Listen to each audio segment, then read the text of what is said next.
progress.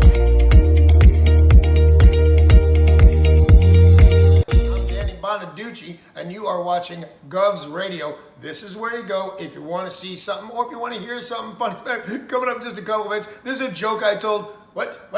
I'm not on Gov Radio? Call the police. Call my agent. America's turning 250, and it's time to rock out with our forefathers. American-made, battle-ready style for true patriots. Whether you're marching in the parade, grilling in the backyard, or raising a toast to liberty, do it in the gear that screams freedom. Celebrate 250 years of USA in style. Wear your American pride loud. Trendjackers.etsy.com. Grab yours before the fireworks.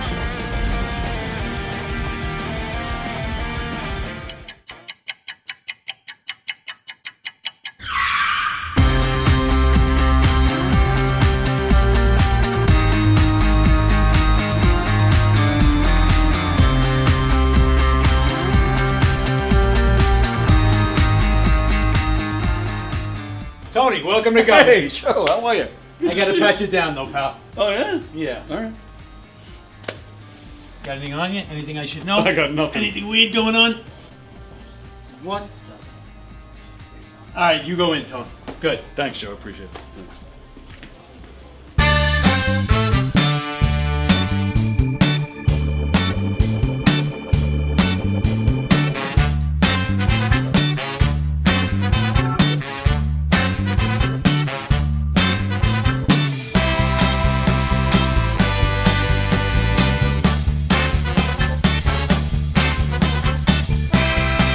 Hi, I'm Tom Kelly of The Tom Kelly Show.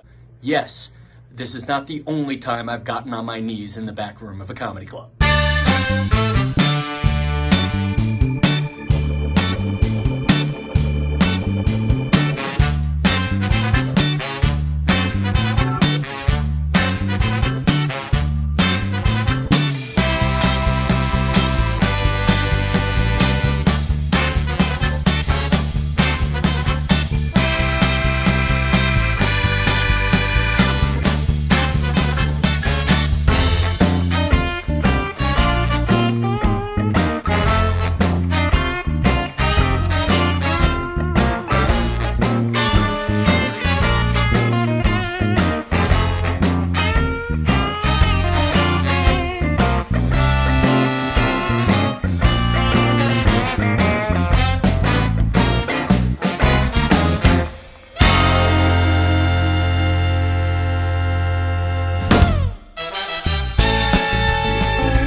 The Knock 'em Dead Comedy Radio Show is also brought to you by Two Eagles Auto Body.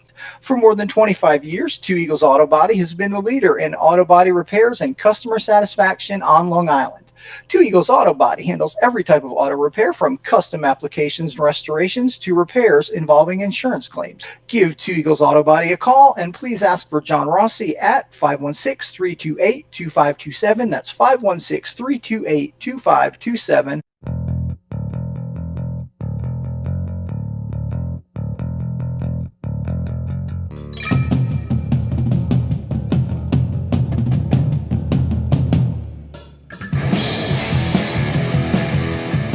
Hey, how do you say there, people? It's Johnny Brennan, creator of the Jerky Boys, also of Fox TV's Family Guy fame. I just want to let you know you're listening to Tony on the Knock 'em Dead radio show. They're gonna keep knocking 'em dead, so keep listening, you wacky sons of bitch. Right there. Over and out there, sweet Charlie. Long time no see, man. Hey, man, I miss you guys, man, that Knock 'em Dead Comedy Radio.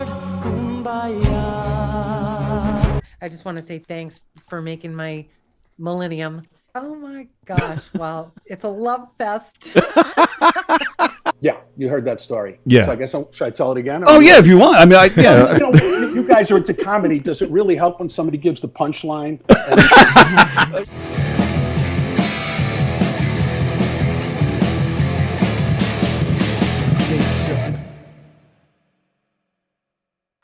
Let's give a big shout out to Tony Walker. Tony Walker, who's a friend of mine. Tony Walker. Tony Walker. Tony Walker, everybody. Stand up, Tony. Where are you? Tony Walker. Thank you so much, man. Ladies and gentlemen, Tony Walker. Our favorite. We love you.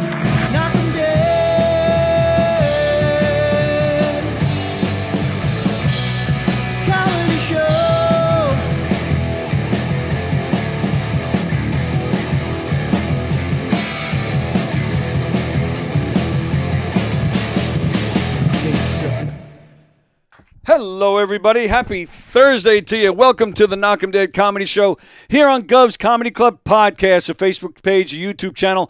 Thanks for joining us. We appreciate the support. Wherever you're watching from, we ask that you share the link and tell everybody you know about all the great shows here on Gov's Comedy Club Podcast. However, if you're watching on Facebook and you want to participate in today's show and join in by commenting and whatnot on the thread, please do so on YouTube because that is where we monitor comments. So if you want to talk to us and hear your comments read, switch on over to YouTube. But if you want to stay on Facebook, that's fine too. We just appreciate you guys being here. The Knock 'em Dead Comedy Show, we're live from the legendary Governor's Comedy Club in Levittown, and we have some legends here today, baby. Let me tell you. Rob is here. Rob, our pal Rob, is visiting again. Good to see you, pal. Thank you. Nice to see you as always. One of my best friends and favorite people in the whole world right here. Oh. And speaking of one of my favorite people in the whole world, right there in the middle, musician and one of the funniest people you ever meet in your life, Neil Fairclough is joining us, ladies and gentlemen. Neil. Thank you. We are thrilled. You know I've been wanting to do this for a long time, so I'm thrilled that you're here, pal, and I appreciate your time. Well, thank you. I appreciate being here. Thanks, Tony. Good to see you, and Rob. You too, pal. Nice to see you And both. before we get even into a lot of different things, let me just quickly, I'm going to show this because Neil is on this album. Ah, yes. And it's a fantastic album. Another fantastic album where you will hear the work of Neil Fairclough. And then, of course, might be the best, I saved the best for last, right there. Ooh. This, ladies and gentlemen, is called The Deccan Traps. This is a fantastic, fantastic band. Neil, do it with me right now. You ready? Nothing can stop me. Nothing. Oh, you really do know this stuff. That was brilliant. I love it. Dream of a Thousand Nights. It's the last song on this album. Neil, I'm telling you right now, and I am not messing with you, this song is right up there with Innuendo. It's right up there with Kashmir. Ooh. Well, bloody hell.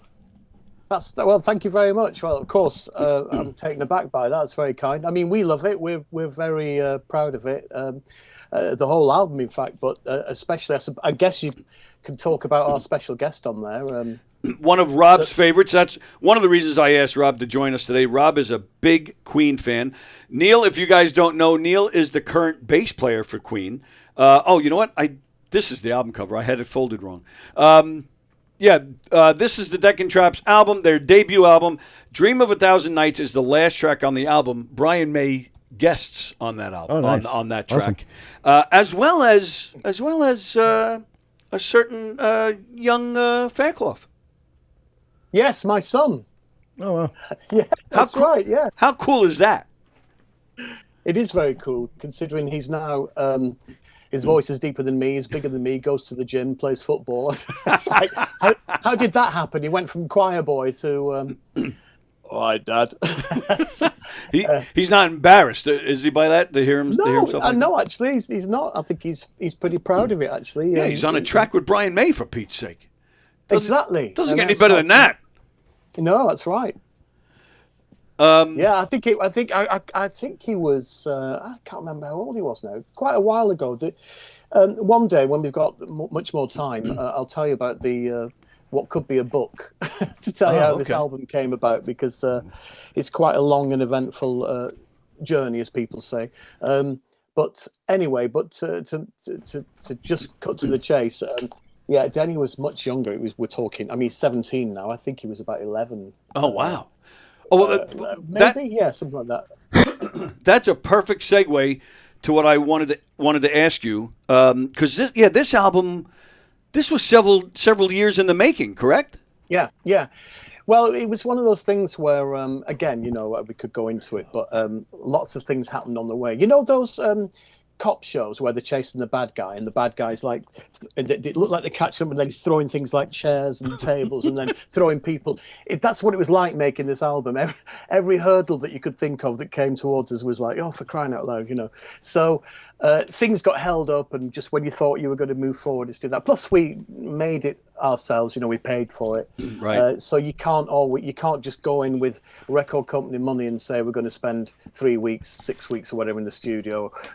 They'll take care of all that. And so that's the problem, really. Can Rob not hear me? He's missing out. Isn't he? Yeah. He hears you, but not well. What? Yeah, you're right over It's there. a little bit better now. A little bit better. A little bit better. All right. That's Sorry. Okay, cool. It's well, it's nothing on your end. You're fine. Okay. So,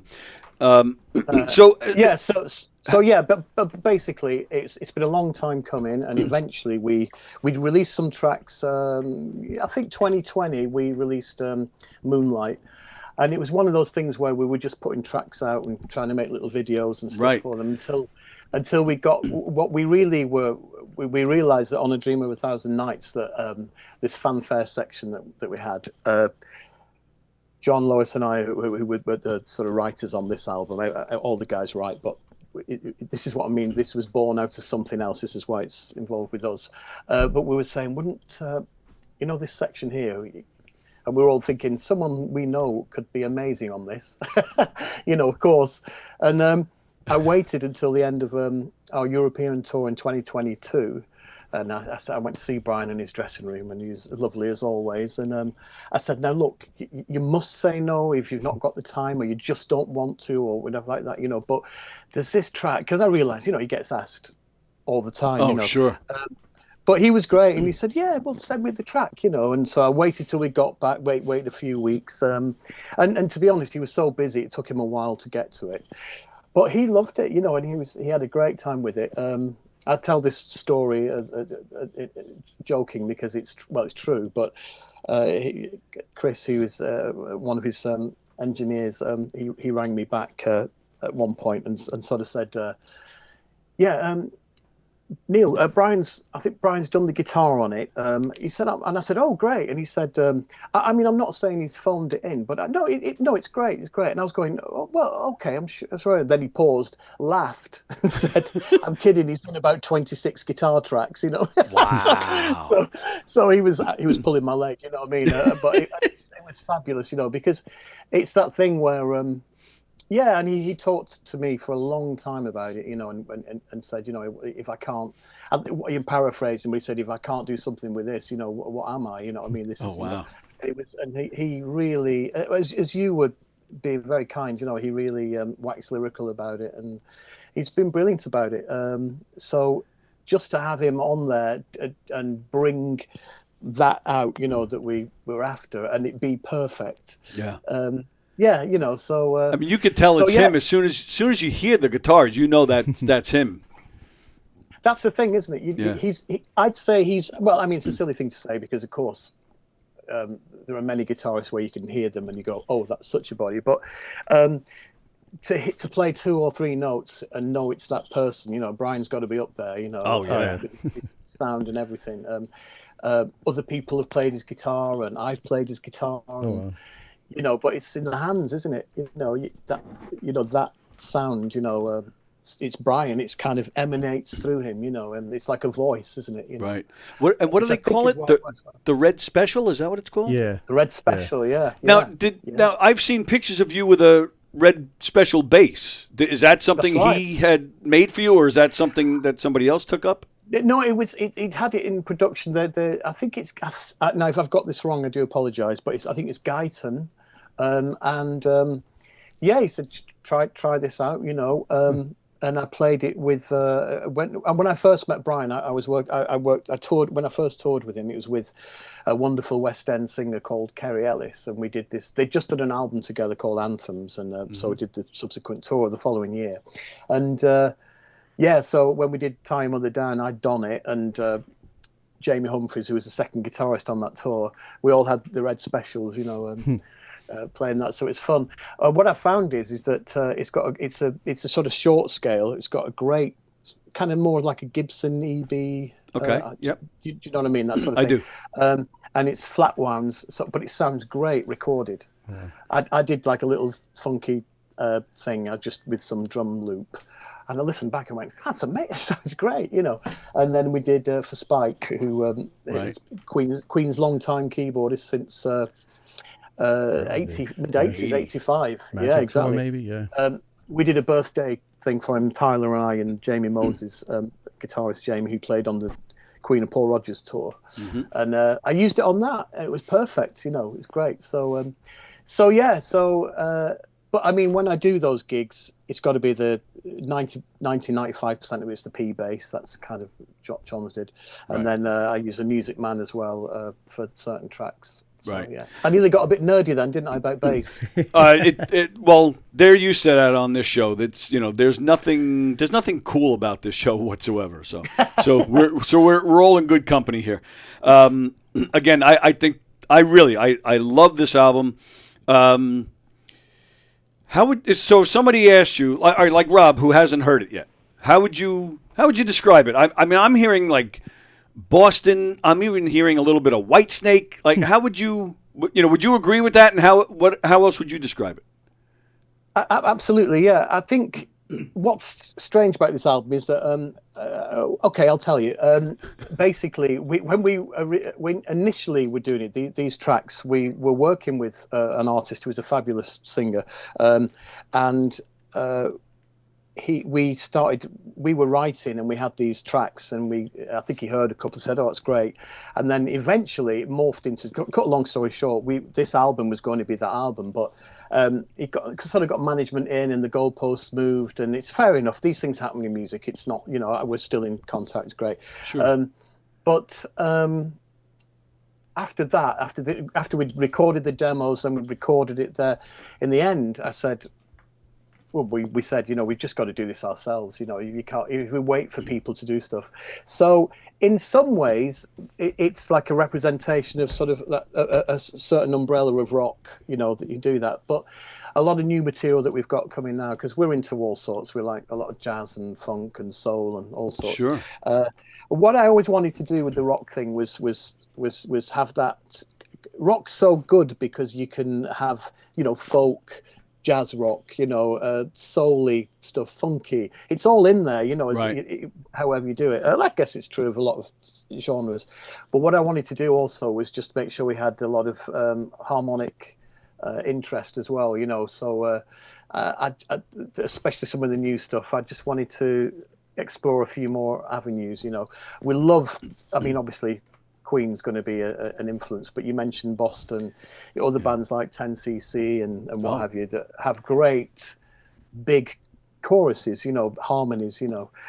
That's kind of what turns us on as well, you know. So are you ready to rock? I mean, that was sent down from Freddie. Right, yeah. Well, John will be pleased. John's idea from the beginning was he wanted to have this track that was somewhere between sort of, there's a little bit of Deep Purple in there as well, but a sort of bit of Maiden and like you say, a bit of that proto metal thing that Queen used to do, you know. Right. So he demoed it up and then we worked on it, you know. And this is so yeah. Well, thank you. Yeah, no, it's yeah. I think with it, you know, it's trying to get a good balance, and we recorded more than 10 tracks, but what I've found is, I don't know if you agree, but do you remember the period in the 90s where artists were able to make, because of the CD, like 70 or 80 minutes worth of music? Sure. Which is great in theory, but the practicalities of it are that I think sometimes albums suffer. I mean, I love music, but too many filler tracks. Exactly. If you have tracks that you think, oh, well, we've got to do the right thing and put all this out, I don't know if it makes for necessarily a better album because you've got more. Great if you do like a deluxe special and you've got stuff going on. But that's different. You know, that's for the collector who wants to hear the demos and how a song evolved. You're talking about just a regular album, and I can think of several where I started to fall asleep. Well, back in the day, I used to have a music store. I sold a lot of, you know, that's where I met Tony Walker. Actually, he purchased a lot of music from me: CDs, tapes, posters, bootlegs, everything. Yeah. And at the time, when CDs made the transition, people would be complaining, "Oh, there's only 45 minutes on this. You could put 80 minutes on it," and people would actually complain about that. But then, sometimes you would get one of those discs that it's like Fleetwood Mac Tusk, I think, was that one disc like jammed with 80 Well, yeah, minutes. because that was a double sometimes album you could do originally, 2 albums on one, which was good. But yeah, overall, Right. I know what you mean now. That there is a lot of music that is just too much information on there that Like a Beatles album was, a half hour. Yeah. It's front to back. Yep. And yeah, 35 minutes. Sometimes that's better. Yeah. Yeah. Well, exactly. And of course, there are occasions where you get double albums or 80 minutes CDs that are fantastic and everything's brilliant. But even so, I just think that, whether by accident or design, that whole being able to fit, let's say 20 minutes, 25 minutes at a push aside on vinyl, we got used to that. And I think that amount of music just to take in is perfect, you know what I mean, because you can absorb it and listen to it again.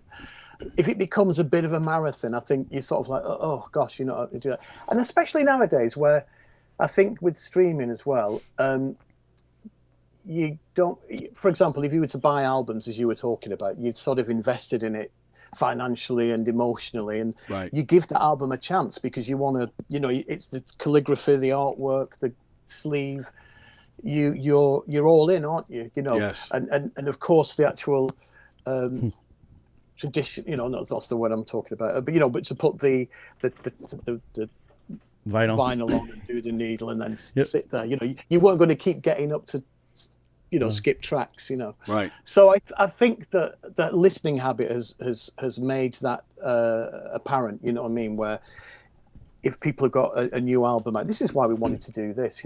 I should tell you actually, Tony, I think I can say this because it's kind of exclusive, but exclusive. you're holding now something, the album that is probably going to become a limited edition. Oh, really? There you go. Because we actually got a what do you call it, distribution licensing Congratulations. deal with Escape Records. That's fantastic.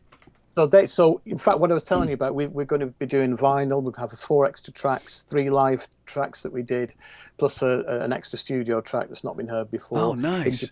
In Japan, they're going to get one of those tracks. So it's really exciting, and hopefully they'll have a bigger reach, because when you try to do music yourself and pay for it, it is hard work. There's no doubt about it. It's exhausting, and especially if you're trying to make a living as well and pay the bills and you've got family. Really what we're doing now, we should have done when we were 20. but we love it. Seeing people react to what you do is worth it, So, and speaking of those 3 live tracks, I was actually, I won't do it. I was thinking about playing one of them, but I guess I shouldn't, so I won't. But yeah, I don't see why not. Really? Yeah, it's because you guys, I'll show you. So, which I thought was kind of cool. So, with the album comes, the booklet, but then there's this little card that has these QR codes, and the QR codes takes you to a site that had 3 live performances. So I have them here, but I mean I don't. It's your call, but I would. I mean I could always play. I also have. I have one of the official videos here too, or at least I thought I did. Why don't I see it? I thought I had it. I'll have to look for it. But so the interesting thing about we call them the Salford sessions is, even though we've all played together since kind of late teens, early 20s, we've known each other for a long time. In fact, I've known my sister Lois all my life. Really? It's funny how that works. Yes, and John is married to Lois, so I've known John a long time as well. Yeah. But the thing about it is that, ironically, with this, apart from when we were in the studio tracking things, we haven't done any live stuff, and so this, what you're hearing now, is us. We ran it, each track a few times, and then took a few takes and went right go. We were thrilled with it, and maybe we could talk about it. But there's something coming up in November. Well, yeah, that's on my list. These are so this is the first full length concerts that you guys you haven't done any of them yet. This is the first time. This is our first gig. It is our only gig of 2025. It's in a place called Wavendon, just outside Milton Keynes in the UK. So book your tickets now, America. Yes. So yes, we did. And our good friend Elio, as you know, he encouraged me to. Well, you've got to do it. And I think he was right. I think if we'd waited and I'm not sure if this is going to work, I think it's important that we get out there and see how it goes, But we're excited. Had a little run through yesterday. We're going to get some full rehearsals in. Nice. There's a lot to do though, because as you can probably hear, there's a lot going on in these tracks. So. Well, yeah, true. And how does it work for a band like this that only has one album out? I mean, and I'm not asking you to tell us, to spoil the surprise, but do you just go out and play the whole album? Are you going to premiere other songs? You're going to do some covers? Like I know Ricardo, your lead singer, he's been involved in Broadway, and you with Queen. Like, do you tap into the other music that you guys are known for? That would be giving it anything. That would be giving it away, Tony. I'm sorry. I'm sorry. What you're saying that we might do a cover. We might do a cover of something. No, the answer to all of those that you just mentioned is yes. We're going to do the whole album. There'll be a couple of other new tunes that people won't have heard. Nice. And yes, I think there'll be a choice cover in there that we're still mulling over. But nice. So we'll see. Things might change. Sometimes when you get to a full band run through, things can change. But we've had some ideas about how we're going to present it as well. So we'll see. I really it's one show, but I hopefully not the last, because I would love to see you guys. Please, but yeah. I have played on here, like when you guys first put out the videos to like Live It Up and what was The Great Divide. Like I played all that stuff on here, and it got a decent response. So cool. Yeah, so I'm looking forward to hearing all about these concerts, and again, hope there's going to be a lot more. Hope there's going to be a lot more music from you guys, and yeah, looking forward to the new edition of the album. That's really cool. So, and you mentioned Elio. Yeah. So, Elio, you guys met in college, right? No. Elio went to college with my other sister, Susan. Oh, okay. There's four of us in my family. My brother Stephen, Susan, my sister Susan, Lois, and then I'm the youngest. And so Susan and Elio were at Leeds College of Music in the late 80s. Yeah, late 80s, right. Together. And well, the story goes that Elio said that she said, you should meet my brother. He's great. He's a great bass player and all this stuff. But she would say that, wouldn't she? It's my sister. But what happened is that it became reality when I think it was 1992 or 93. He one of his songs that he was kind of making a demo for, fantastic track. I went and played. In fact, I borrowed a wall fretless Wow. to use on it, and yeah, it was great. And so since then, we started working together. He started doing some gigs. He was just at the beginning of him trying to do his own material. So I did that. I think he had a few other tracks that he'd been doing, because he'd been working on this, and I think then he started to do some gigs in the mid-90s of his own material, and then we started doing a bit of function stuff as well. Right. And everything we did, we worked together as much as we could, I think, which led to as well, eventually, after Elio had done the album that you mentioned, A Seat at My Table, in 2010, we did the Terry Wogan, again, I call it his swan song. He was a big star in the UK, Terry. He was broadcaster, TV personality, radio personality. Us- Lovely guy. Us music geeks here in America, we know who that is because we used to. Oh. Back in the excuse me, the 80s and 90s, we'd be seeking out. Oh, Paul McCartney did a talk show. Yep. Of course, so you'd seek out the bootlegs of that. And Wogan, so, I remember Terry Wogan well from McCartney interviews and some other things. So I always, I've known who he is forever. So then, when I saw you guys, they were the house band for the last show that Terry Wogan had. Oh, I think I saw a video of that. Yeah, and I was like, oh shit, I remember that guy. Yeah. And and that really that led to the Weekend Wogan show. That led to, I guess, pretty much where you are now, right? Because that's where you met Brian May. It is, yeah. What would happen on the show is that it normally went that we would on the Saturday would be the rehearsal and Sunday was the broadcast, and the visiting artists would come in on the Saturday. We'd have charts, or maybe sometimes they'd just need the piano, or some people would bring their own bands in.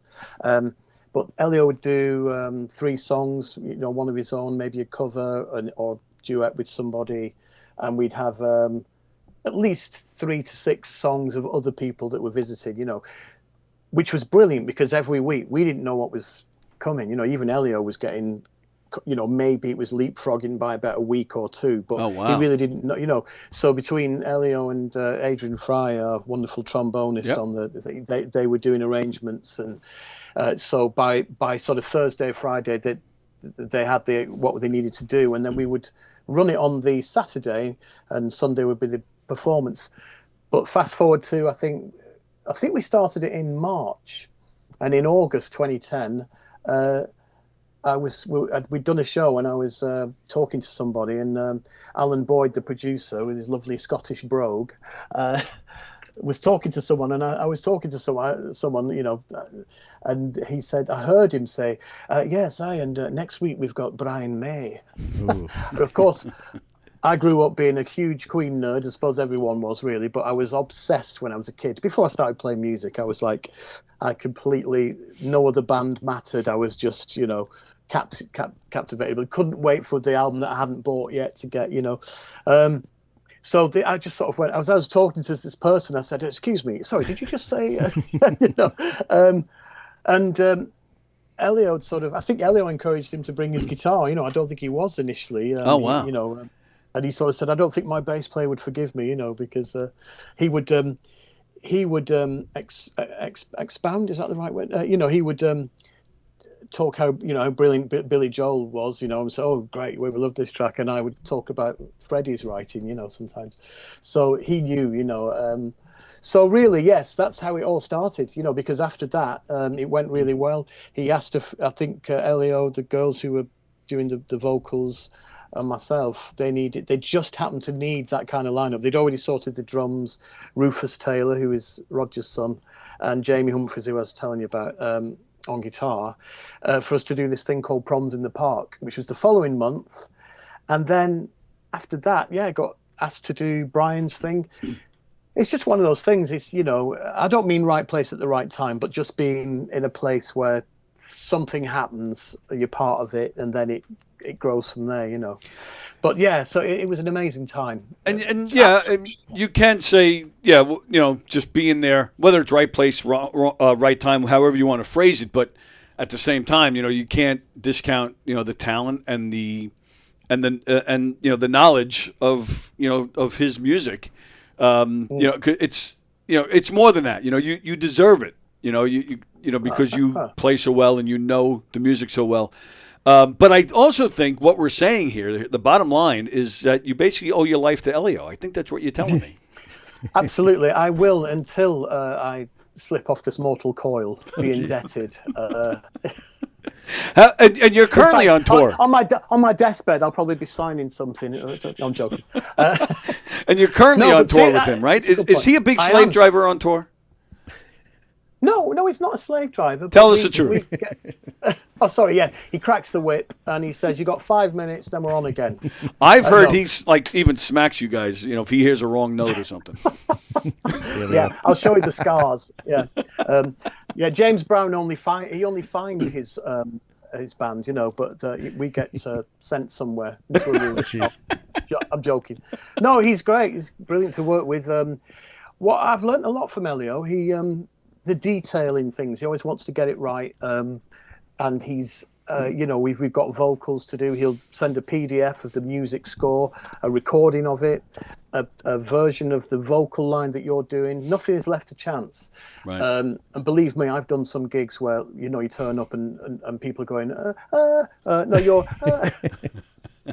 So it's one of those things where he's. I think you know this about Elio. He's a little bit OCD, isn't he, about things? So he's got everything.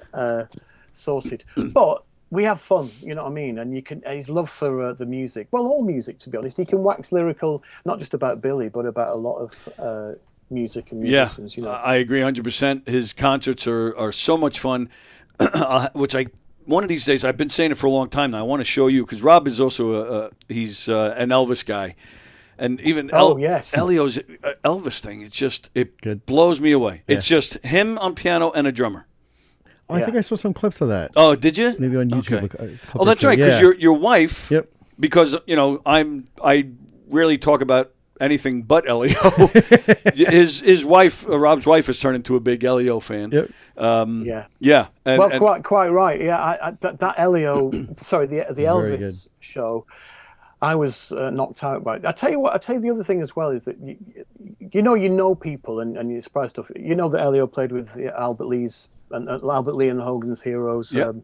For 3 years, he toured with him, and you already know someone's playing. You know them. You've known them for years, like I did. And I think it was late 2000s, maybe 2007, 8, 6, I don't know. But I watched him at a gig in, I think it was in Cologne. It's a northern town. They have this blues festival, and Albert was there, and I was rediscovering Elio all over again. Yeah. It's just I'm blown away. The band were great. Obviously, Albert was fantastic, right. and but I just thought, oh my, to see somebody in that light where you go, you know how brilliant it is. And Elio tells he was very nervous initially because he was thinking, I've got to get this right. But I said, well, look, you didn't notice it, and you nailed it. It was brilliant, absolutely fantastic. One time, one of the times he was here. I think it was when he brought his father over. I think so that would be 2019. He brought his father for his 80th birthday. He had never been to America. Oh wow! So he brought him here. And Amy was with them, of course, and they were scheduled to go home, let's just say on a Monday, right? But while they were here, Elio gets a call to go play, I think on a cruise ship that was leaving from Washington State, I think going to Alaska, if I remember this right. So he ended up, he got that call while he was here. He took the gig. So Amy and Elio's dad flew back to England. Elio was going to leave from here to Washington, but the way it was working out, he ended up getting an extra day here in New York. Okay, so Amy and her and Elio's dad are gone. Elio's here, and I don't remember how I found out, but I happened to see that on that day that he shouldn't have been here, but was, Albert Lee was playing at the Iridium. Oh wow! So I was like, I forget if he was staying with me. I think he did stay with me for that extra day since he didn't have reservations anywhere. I said, Albert Lee is at the Iridium. So so he calls Albert Lee. He says, I'm in town, mate. I want to come see the show. So we get in, and I've seen Albert Lee before. I mean, he's just a legend. So I always enjoy him. So we go together and we see the show, and yeah, like you said, Albert Lee is great. What a guitar player. And the audience, they're digging it. But he eventually calls Elio up, and he goes up and plays, I think, 2 songs. And one of them is, I think, an Elvis tune, Hunk of Love. Not Burnin' Love. Hunk of Love? Is that an Elvis tune? Yeah, Big Hunk of Love. Big Hunk of Love. I think that's what they ended up playing. This place, I mean, really? Facts are facts. The audience didn't know who Elio was, but he brought the house down with this song, and the place went nuts, and people were asking him afterwards, "Who are you?" But really, that's kind of what you were just talking about. Like I sat there. It's the passion. It's passion. And it's an energy that he just lets out that is contagious. Yeah, it's really amazing. It really is. I mean, we, like I say, I think that's part of being a musician, is that, or at least it should be, is that there aren't many musicians. Most musicians I've worked with, I learn from, and I think that's what you do, because you look at how they do stuff, what's going on there, and even, I mean, I've said this before, even if I've had students, sometimes they'll do things and I go, oh, they've just done something I'd never. There's always something to be learned from something somewhere, and I mean, even if you talk about Chick Corea or Herbie Hancock, that R.I.P. Chick, but they'll say, that even the greatest jazz musicians will be the first to say that, they're nowhere near. They're the tip of the iceberg. It's all submerged. You know what I mean? They've got so much more to go, and these are the best of the best. Right.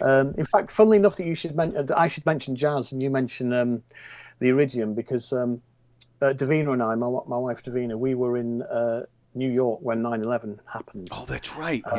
Yeah. It happened on the Tuesday, I think. Yep. And the day after, there were like over 90 bomb scares. As it was, I mean, it was.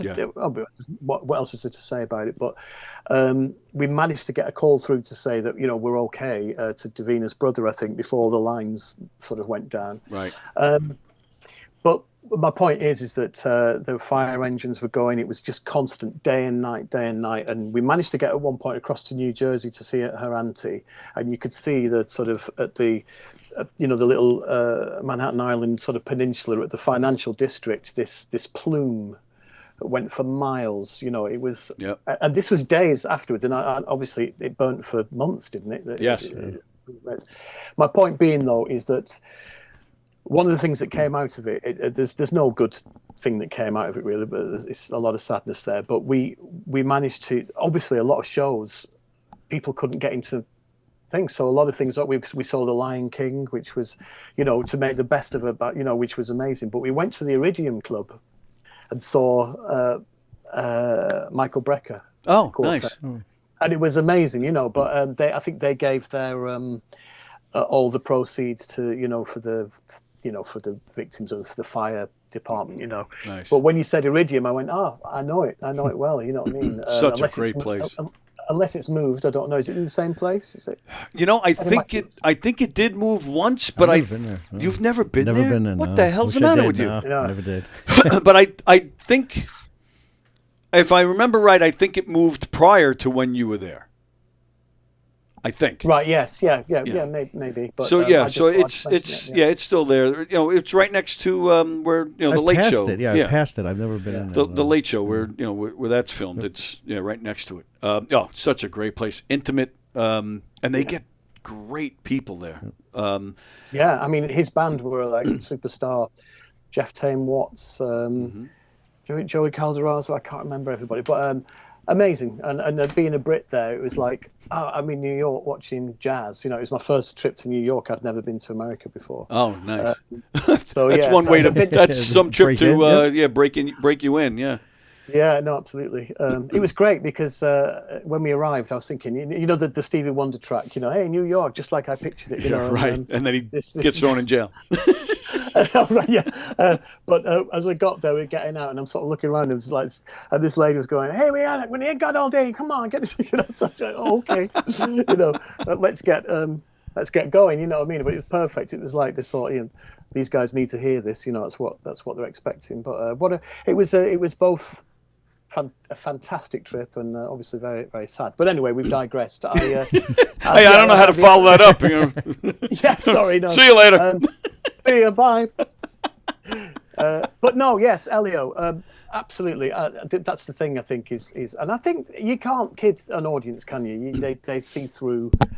And he's passionate about it. You know what I mean? And obviously, would have been thrilled to play with Albert again. Yeah. He's actually playing there again. I think in January, Albert Lee. I'm gonna go check that out. Right. And I'm not gonna. I'm not gonna hit you with Elio stuff for the whole show, but I did want to ask, because this is kind of historic.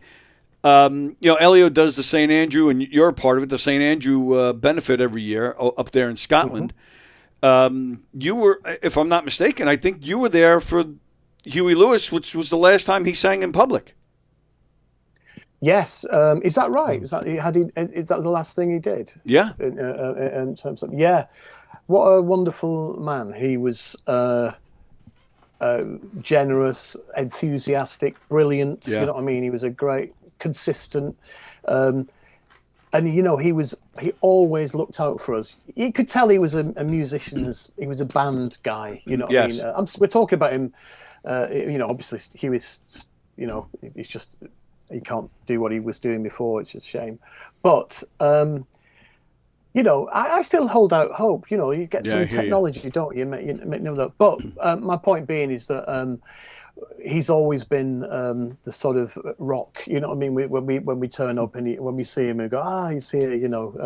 Lovely, lovely guy, and what a body of work as well. You know what I mean? He doesn't have to. He doesn't have to worry about anything. It's brilliant. So yes. But I think about.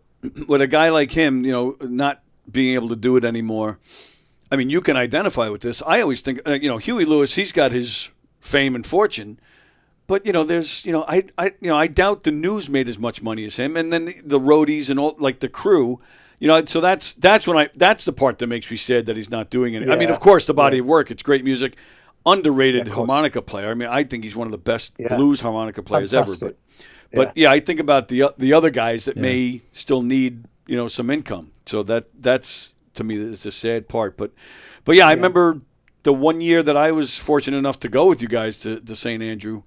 That's right. So you were there, right? Holy crap! That was 9 years ago. Yeah. That just hit me. 9 years. That was 2016. Gosh. Yeah. Holy crap! And I was on cloud nine because I'm a huge fan of the music of Genesis. Oh, Mike Rutherford was there. Elio Mike Rutherford there, right. and me too. I had to dial it back. I was, really, part of the band. I've got to Nice be professional, surprise. but I was going to say. So in 1976, when you were recording "Trick of the Tail," but, I didn't. I pissed him off. Do you remember that? Oh, why? What happened? It was you and me talking to him after the gig was over. Right. And he was telling us how. Because Huey was there too, which was kind of cool too. That was the first time Mike Rutherford and Huey Lewis met. Oh, wow. So I actually did, like Neil was saying, like he was listening to the guy talking about Brian May. I dropped whatever I was doing, I'm just from about 10 feet away watching Huey Lewis and Mike Rutherford. And I'll never forget, Huey Lewis played the game. Hey, Mike, Huey Lewis, love your stuff, man, love your stuff. I'm like, he's full of shit. But after the gig, Mike Rutherford was not complaining, but he was pointing out he was having trouble playing the rhythm guitar part, "The Power of Love," the Huey Lewis song. And I looked at him and I go, all those complex prog rock stuff that Genesis did in the early 70s, and you had you couldn't do "Power of Love." And he just looked at me like he wanted to kill me. And I did. I said, I was only kidding. And he goes, I swear to you, he goes, I know.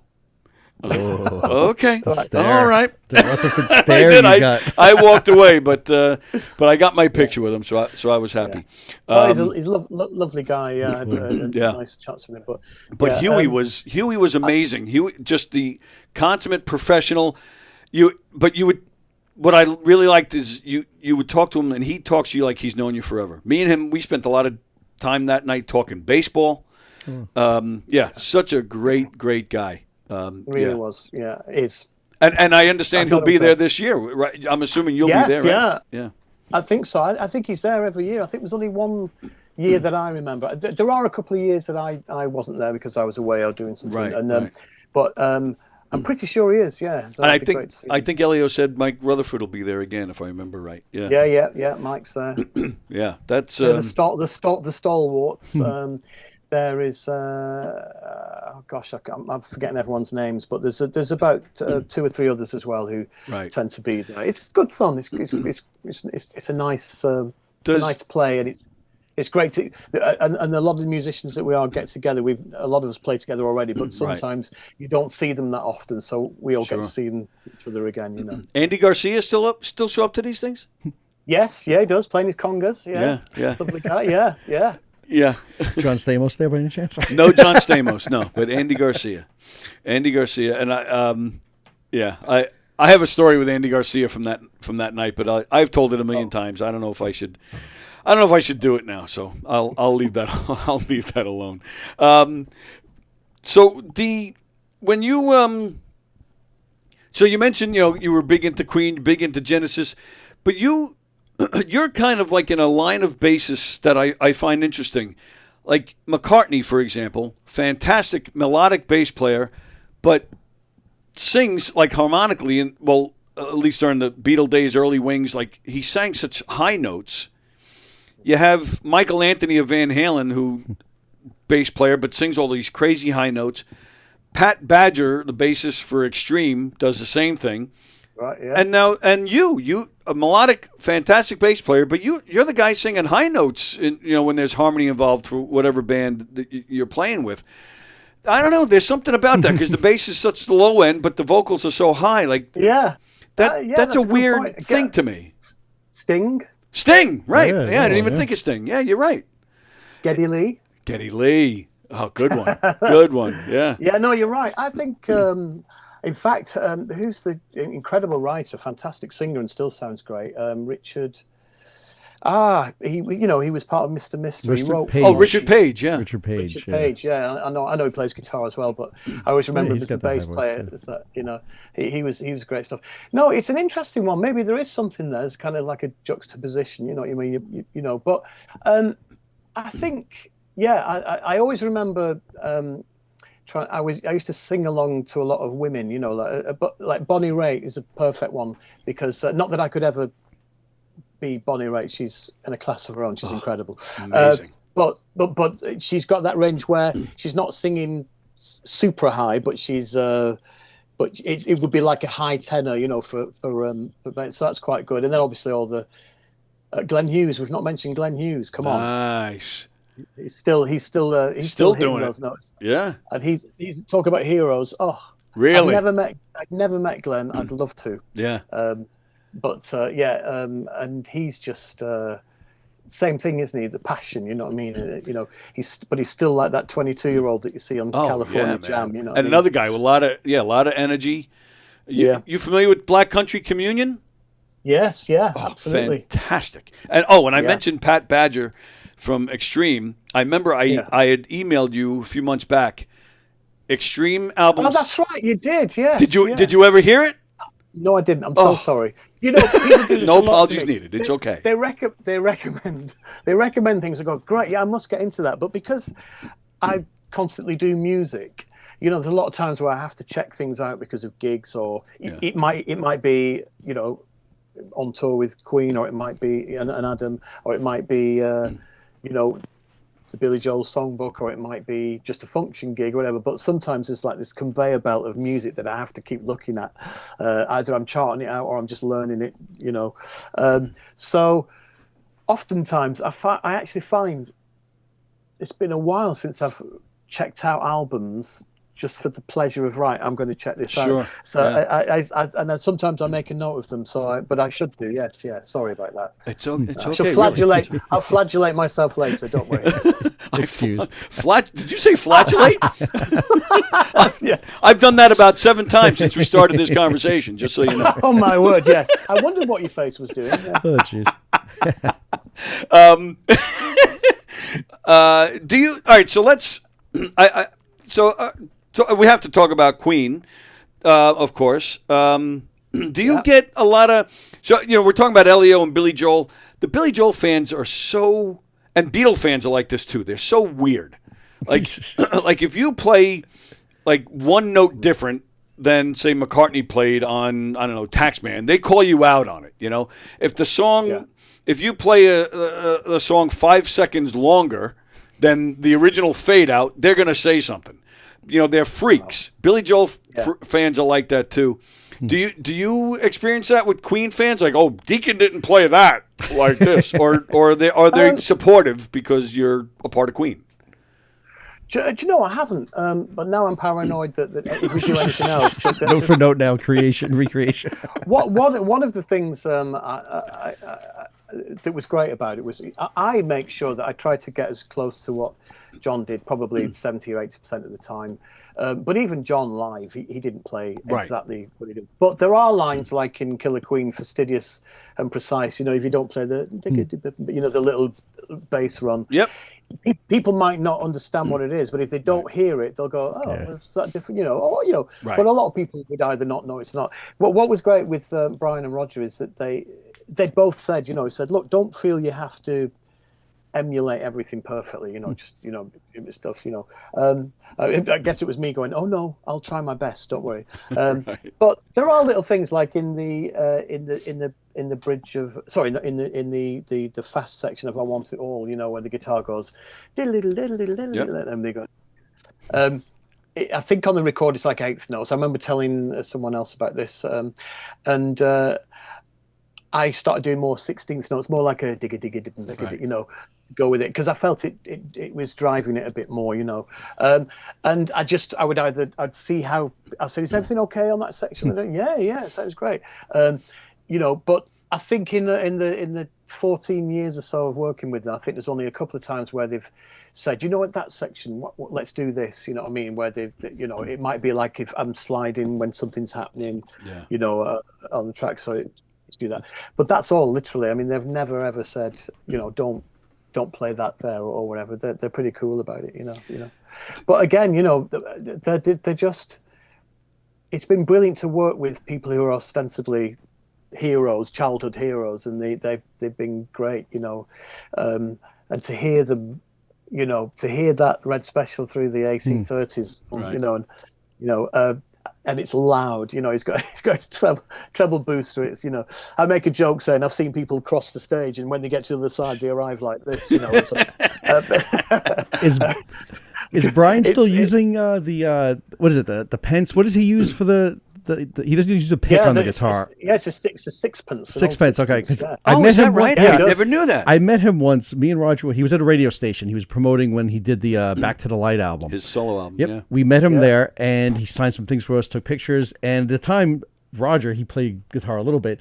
He goes in his pocket, Brian May. He's like, "Oh, here's one of my sixpences I use for when I play guitar." Yeah, so he actually gave him one of them. Oh, wow! So it's he doesn't give out picks; he gives out sixpence, I guess. I had no idea cool. that's what he used. Yeah. Yeah. Oh, really? You know? He liked the firm. Yep, he didn't like rigid. too much give. He prefers when you play the note, it's coming from you. There's no sort of little bend. He likes That's so the hard interesting. edge. Plus, the serrated edge. If you listen to a lot of Brian, you hear that The little screech. Yep. It's Right. like a little scrape thing, Okay. I mean, that's what I mean. He's made a guitar with his dad.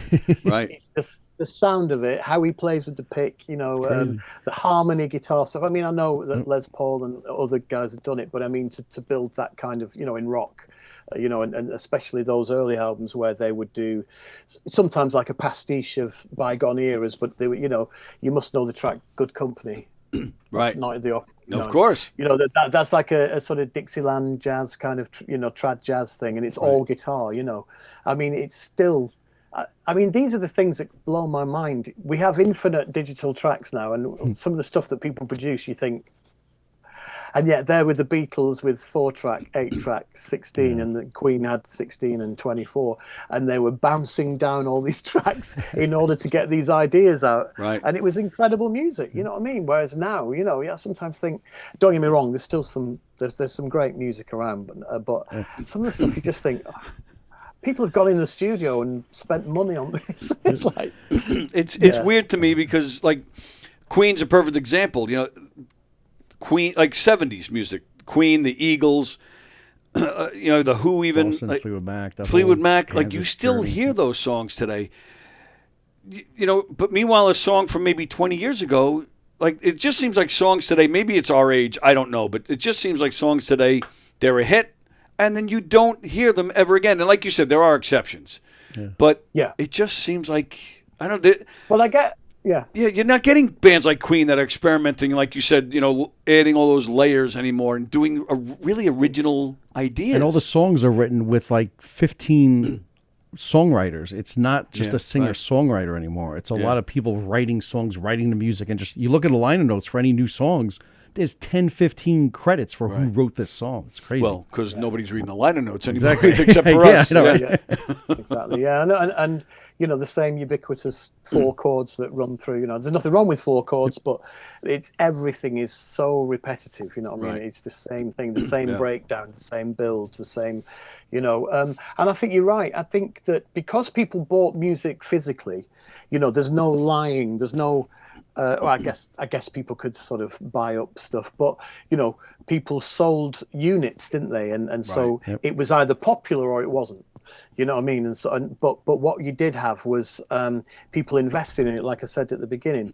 So that music has been able to, and music before, I guess, but because I think at the end of the 60s and the 70s and early 80s, vinyl came into its own, didn't it? We look back at it as if it has always been there, but of course it was only a short period of time, I suppose. Oh yeah, we're just, I think now, coming up on 100 years of vinyl. It's not really that long. Really? One thing you mentioned, Neil, about being like invested in music, which I found very interesting. I'll speak to a friend about it. Is back then when you bought an album, an actual vinyl or cassette or whatever it was, you saved your money up. You bought the album, you put it on the turntable, you listened from side 1, flipped it over, side 2. Now you click us, which is not, there's our pros to it as well, but it's not the same. You're hearing one song from an album, you're playing that one song, you're mixing it through multiple tracks with different artists. It's not the same. People don't enjoy albums anymore, which is very sad. Just read an article 2 weeks ago.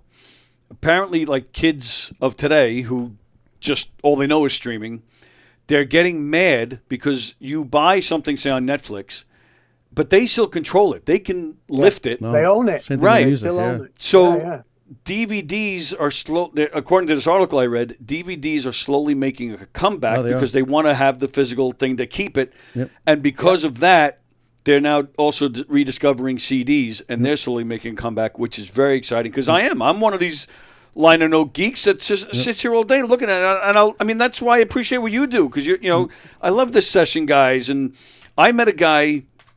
His name is Gary Burr. He worked with Tommy Shaw from Styx. He worked with Ringo. He's worked with a bunch of different people.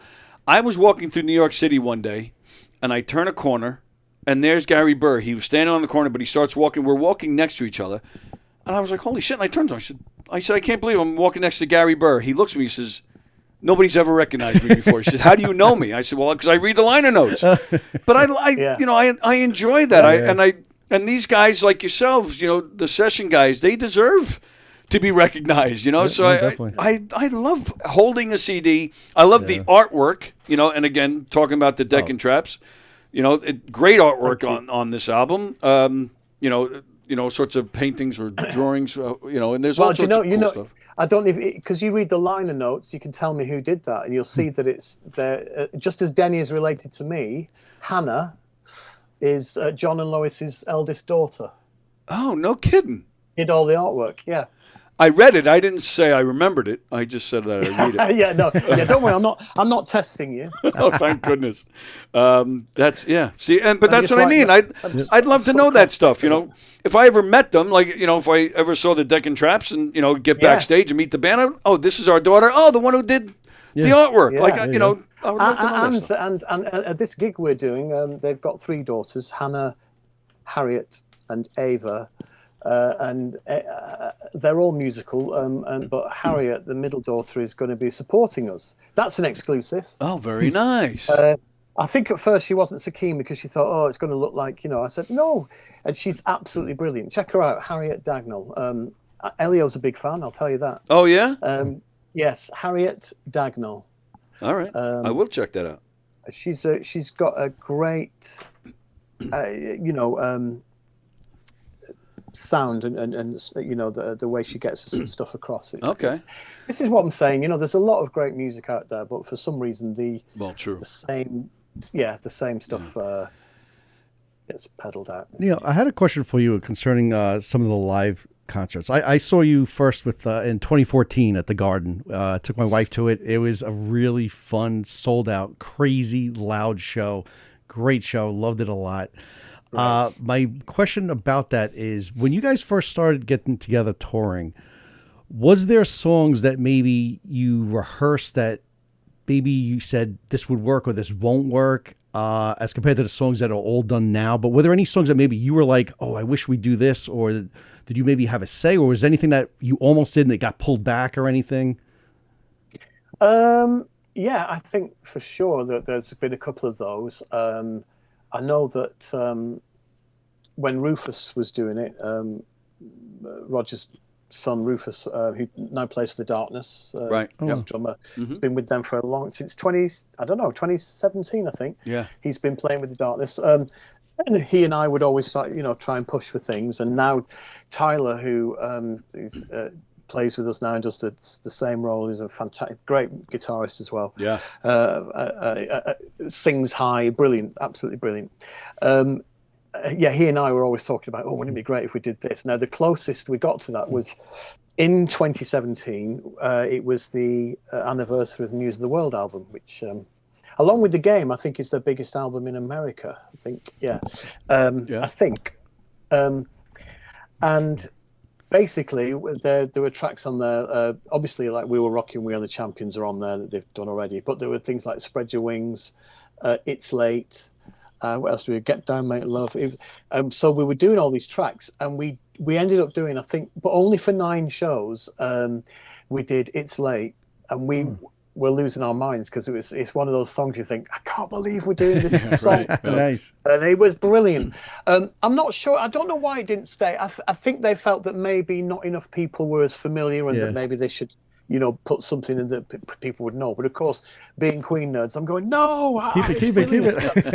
Keep it. But no, obviously, they've been doing this a while. I think they know what they're doing. Yeah. And but that was fun. Yeah, I think I remember at the first rehearsals we did. We actually rehearsed. I think we started playing Long Away from Day at the Races, and or at least a part of it, and then we did. I think we jammed kind of Sleeping on the Sidewalk, which kind of is blues. That's what I would like to see, Brian May. That's a good one. Yeah, that's a good one. Yeah, and actually, Brian played on when we were doing Under Pressure. He used a red special double neck, that was built a bit. So he had a 12-string. I mean, but it weighed. It was heavier than a tank, apparently. So that didn't last long. It's a shame, But yeah, no. Yes, there probably are other examples that I can't think of. That's cool, though. Nice insight. Yeah, Thanks. I was always making a wish list, saying to Adam, what about this one? Are you the resident expert? Like if they're trying to remember a certain song or a B-side or how a certain lick goes, did they turn to you and you're like, oh yeah, it goes like this? Yes, to a certain That's good imitation. point. Tyler Warren is unbelievably, on it. He's got perfect pitch. He did Queen Extravaganza. I did see him. That's where I know the name from. I did see Queen Extravaganza. Yeah, and he was he became the MD for that. Because Queen Extravaganza, as Rob knows, it was kind of like the official Queen tribute band. They wanted people to be able to do everything live and do it rather than just someone put up a yellow, live at Wembley Freddie thing and do all that. So and Tyler, he absolutely. So between us, we nerd out big time,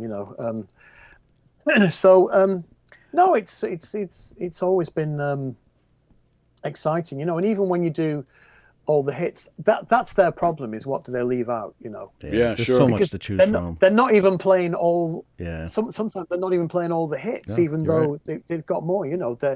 Some bands, even if they are big and well known, they might have 6, 7, 8 bona fide hits, and then a couple of things people know. But I mean, they can fill their set with, track after track after track after track after track. And then if they go to different regions, in Japan, there are certain songs that are bigger there. South America, Germany, there might be, so sometimes they'll say, oh, we're going to play there, let's do this. In Japan, for example, there's a track called I Was Born to Love You, and I don't know if you know Teo Toriati from Day at the Races. Yeah, of course. We would do that as well, which is a thrill. It's cool. like brilliant. So yes. I think there have been, Rob, in answer to your question, a rather circuitous answer, wasn't it? But that was good. I like it. It was good. Yeah. Don't get me started. The lights will go out, and I'll still be here. All right, we're talking to Neil Fairclough of the Deccan Traps. Go see them in November. They're coming, and go get this album. It's fantastic. Neil, how we doing on time? You still have a few more minutes? Yeah, I'm good. How are you? Are you all good? Oh yeah, we're great. I just want to make sure you were okay. I just want to do some quick rapid shot questions, and then we're going to do some Name That Tune with Rob. Okay, but it wasn't me and the donkey's fine. Oh, sorry. No, I have video of that. So. It wasn't that one. Okay. All right. First question: favorite Queen album? Okay, I always say Day at the Races because it was the first album that I really knew. That and Live Killers, and it remains very special for me. But, yeah. Favorite live album? And we're not talking Queen. We're just talking in general. Your favorite live album? Oh my gosh! That is difficult. Yeah, there's so many, right? Okay, well, Live Killers will be up there to be honest, but I would go with. I think it's got to be. I think Made in Japan, Deep Purple is. Ooh, okay, that's a good one. But then again, I love. What's it called? I can't remember. Let's go with that. Otherwise, we'll be here all night. Favorite bass players? Oh, that is difficult. Favorite bass player? I love players. Well, there are obvious ones like Jaco Pastorius and Marcus Miller. Mark King was a big influence to me growing up. Oh, It really? led me on to these other. Stanley Clarke and bands, all? Yeah, Stanley Yeah. Clarke, absolutely. In fact, Figured it you was liked really that, yeah. through. That's the great thing about Level 42 for the Brits is that I think through Mark King and Level 42, you kind of discovered bands like because you knew that he was influenced by Return to Forever and Stanley Clarke, obviously. Right. Then you'd go on to like Weather Report and you'd check out other bands. So certainly that. But people like Willie Weeks, Chuck Rainey, Rocco Prestia from Tower of Power. Yeah. I like a lot of the upright guys like Paul Chambers, Ron Carter, Leroy Vinegar. Just a lot. To be honest with you, there's too many. Too many. Those are great names, though.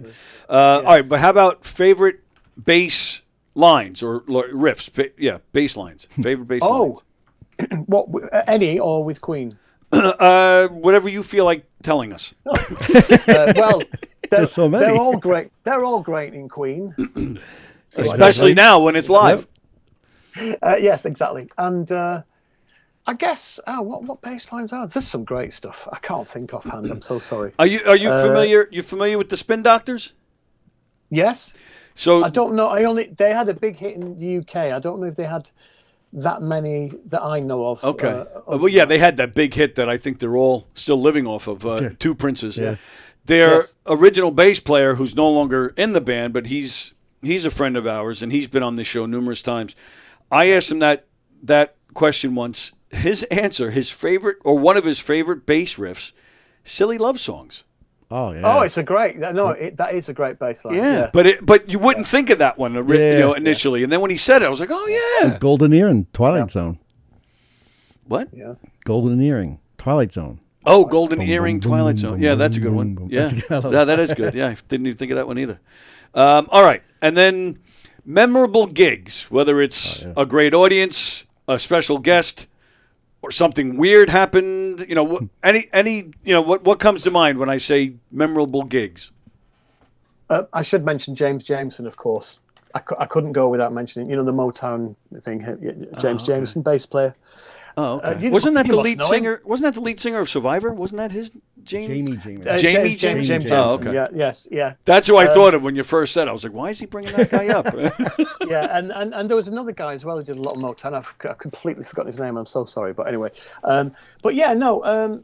So what was the question? Strange things that have happened on gigs. Well, it doesn't have to be strange. Just if I said memorable gigs. Okay. Just what comes to mind? The very first gig that we did with Queen and Adam Lambert was back in we did a TV appearance in 2011. This was his MTV Awards, which was already mind-blowing. And then the following year in 2012, we did Kiev. Yeah. And it's still to this day, we did 3 nights in Hammersmith Odeon in London, which was thrilling. Yeah. Because of the place and because we were playing in the same place. Yeah. Yep. Yeah, but Kiev, I think, now I might be wrong, and this might be an exaggeration, but I don't think it is because I'd seen an aerial photograph. It was kind of like one of these municipal gigs. Elton John had been on, and then we were going on. Typical Queen. Let's not do a warm up somewhere. Let's play to what I think was 350,000. It was one of those gigs where the whole city seemed to be there. You know, after 40,000 people, it just didn't make sense. You know, of course. So that was a bit trial by fire. But a couple of memorable things I would say with them is we played the Oscars. Oh, right. Which 2019, the film had come out the year before, and we were the opening for the Oscars, which was pretty thrilling. And we did. I suppose we could say she was obviously not well at the time because she passed soon afterwards. But we did the Queen's. Is it the Golden Jubilee? I can't remember. The Jubilee, the Queen's Jubilee. Yeah. In 2022, that was mind blowing. They've done a lot. But to be honest with you, a lot of the gigs that we did, one of the special things that I saw for me was after the film came out in 2018. The demographic was already quite mixed, you know, but a lot of older people were going as well, and it was already doing this. But when the film came out, it went. And the amount of younger people that came seeing, I remember in America there were there's like a big frame that has a lot of visuals on it, and it rises as we go on, you know. But you can see through to the audience, and these girls, there must have been 2 or 3 girls who were stood up, and they were out of their minds with excitement. They were about, I'd say, 13 or 14. And I remember thinking, that's what it's all about. That's what I remember. I couldn't believe that, you know, when, you know, again, in 1986, 85, I saw Level 42 in Manchester Apollo. And at the same place in January 86, I saw Sting with the Dream of the Blue Turtles band, you know, with Wynton Marsalis and Omar Hakim and Daryl Joe. Fantastic band. Still want, to this day, probably one of the best gigs I've ever been to. One of the best bands. What a tight band. That was a good show. And I'd seen Sting a few times since then. But my point being, though, is that you're in these places, you think, because I was, what, 15 or 16, I was going, I can't believe I'm in the same building as those people, people, you know. And it was different then, because you might get a paragraph about some of your favourite people in some music thing. But of course now you know what underwear they're wearing, everyone knows what their favourite colour is. You know, that was my next question for you, by the way. Yeah, exactly, But when I saw these girls absolutely losing their mind because it was about to start, I thought that's what it's about. You know what I mean? And the great thing about Queen, Brian and Rod, you know, as well as the distinctive playing, you know, how Roger plays as well with the hi-hat on 2 and 4 that opens, you know, you know, they understand that people, what they're waiting for. They want to put on a show, a spectacular, you know, spectacle that people are going to go home and remember. And because their songs are so good and so powerful to people, you know, by the time you get to We Are the Champions, you know, people are hugging each other, and you know what I mean. It really is. It's an emotional ride, you know, and I think they're masters of that, taking you on a journey, you know, along with all. I mean, the crew, the tech, the lighting, the management, PAs. You know, the chefs, it's all brilliant. When you see it in action, you're very it's a humbling experience. All these people come together to make this entity happen, you know, this entertainment, you know, on. And there is one thing that you just reminded me, because there are certain bands. I mean, concerts are always fun, especially if, you know, a big fan of, like Sting, you know, if you're a big fan of it, you enjoy it, but then you have bands that are on that other level. You know, you see McCartney, you see The Who, you see Queen. I mean, almost every song they're playing is an anthem, and it's such an experience, and especially like Queen with the lights and the, you know, it is an extravaganza. I'm not trying to be silly here, but experience. It really is. It's an experience. And the first time I ever saw Queen, Neil got us in in Philadelphia, and you know, we had nice floor seats, and I just remember like what an experience it was. Like the first time you took me to see Springsteen, we had, I think it was 9th row center. It's almost a religious experience. Yeah, it is. And then to take it even further. And I know I've thanked you before, Neil, but I'll always thank you, because you guys came to the Garden a few years back, and it was so weird because I hadn't talked to Neil in a while, I hadn't seen him, and all of a sudden one day I get a voicemail, and it's Neil, and it says, "Hello, Tony. It's Neil. I hope all is well.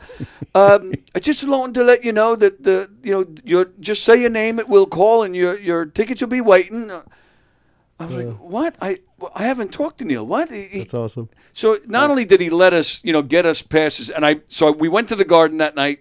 We go to the box office, and there was this old lady. An older black lady, and she's behind the booth, and I give her my name. She gives us 2 bracelets each, and I forget what colors they were. Just say orange and blue, right? So I have the orange and I have the blue. So I said, "What's the orange one?" She goes, "Well, that's the one that gets you to your seats." I'm like, "Okay." I go, "What's this other one?"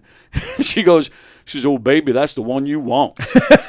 I was like, "Okay." So we go to our seats.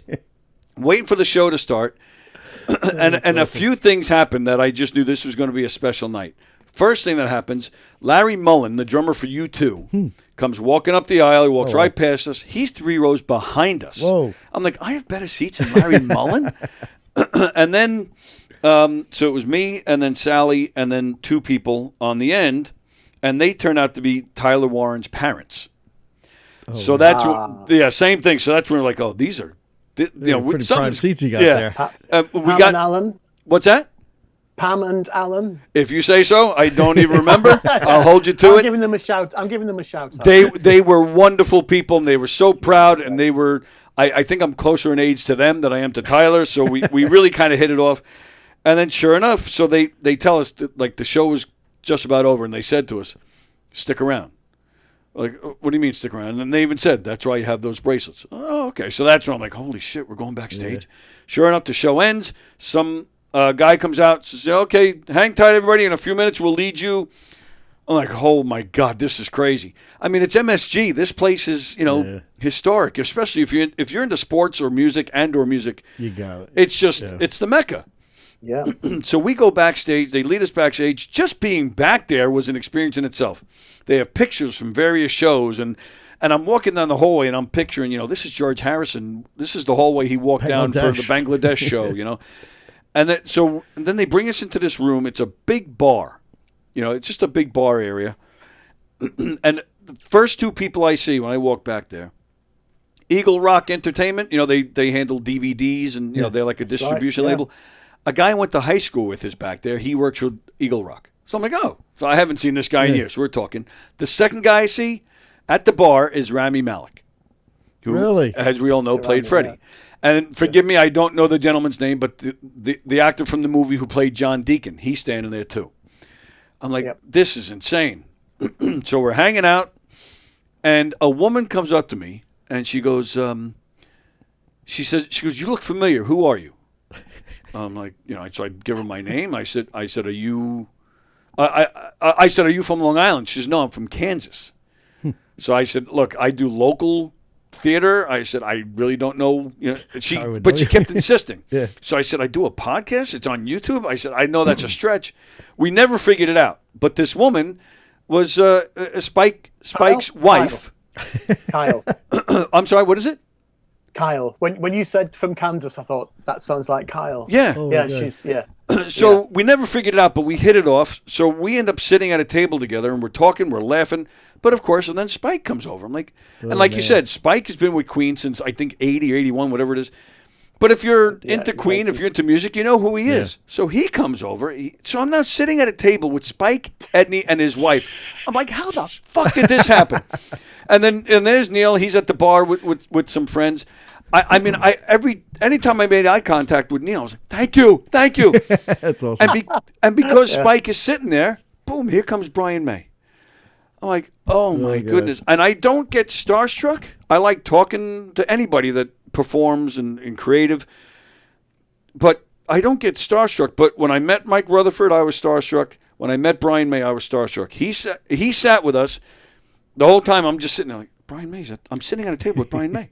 I couldn't tell you a word he said. And then he only stayed for maybe 5-10 minutes, gets up, says goodbye to Kyle, says goodbye to Spike, turned to Sally, said goodbye to her, and then came right up to me to shake my hand. I'm telling you, I swear to you, I went, and off he went. I was like, this is surreal. One of the craziest nights of my life. Yeah. And I know it may sound silly to some people, but it was such a great night, such a special night, and I'll never forget it. And I'll always thank you for that, because it was that's like a once in a lifetime type stuff. So I'll always thank you for that. It was amazing. Well, you're welcome. You know, it's who knows? Let's hope it happens again. But you know, the thing is that I think what makes that special is that you guys know what it is, what it means to you. You know, everyone's getting older, as we know, and right.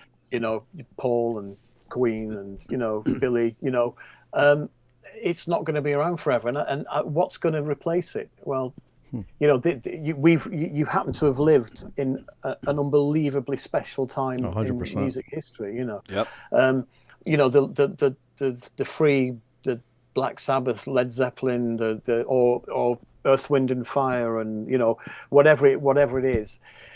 I don't think we're going to get that again. You know, it was a one-off. You know, I guess it's like people talk about Bach or Beethoven. You know what I mean? You know, these. You know, I'm not comparing rock music to classical, but what I'm trying to say is that people will talk about this.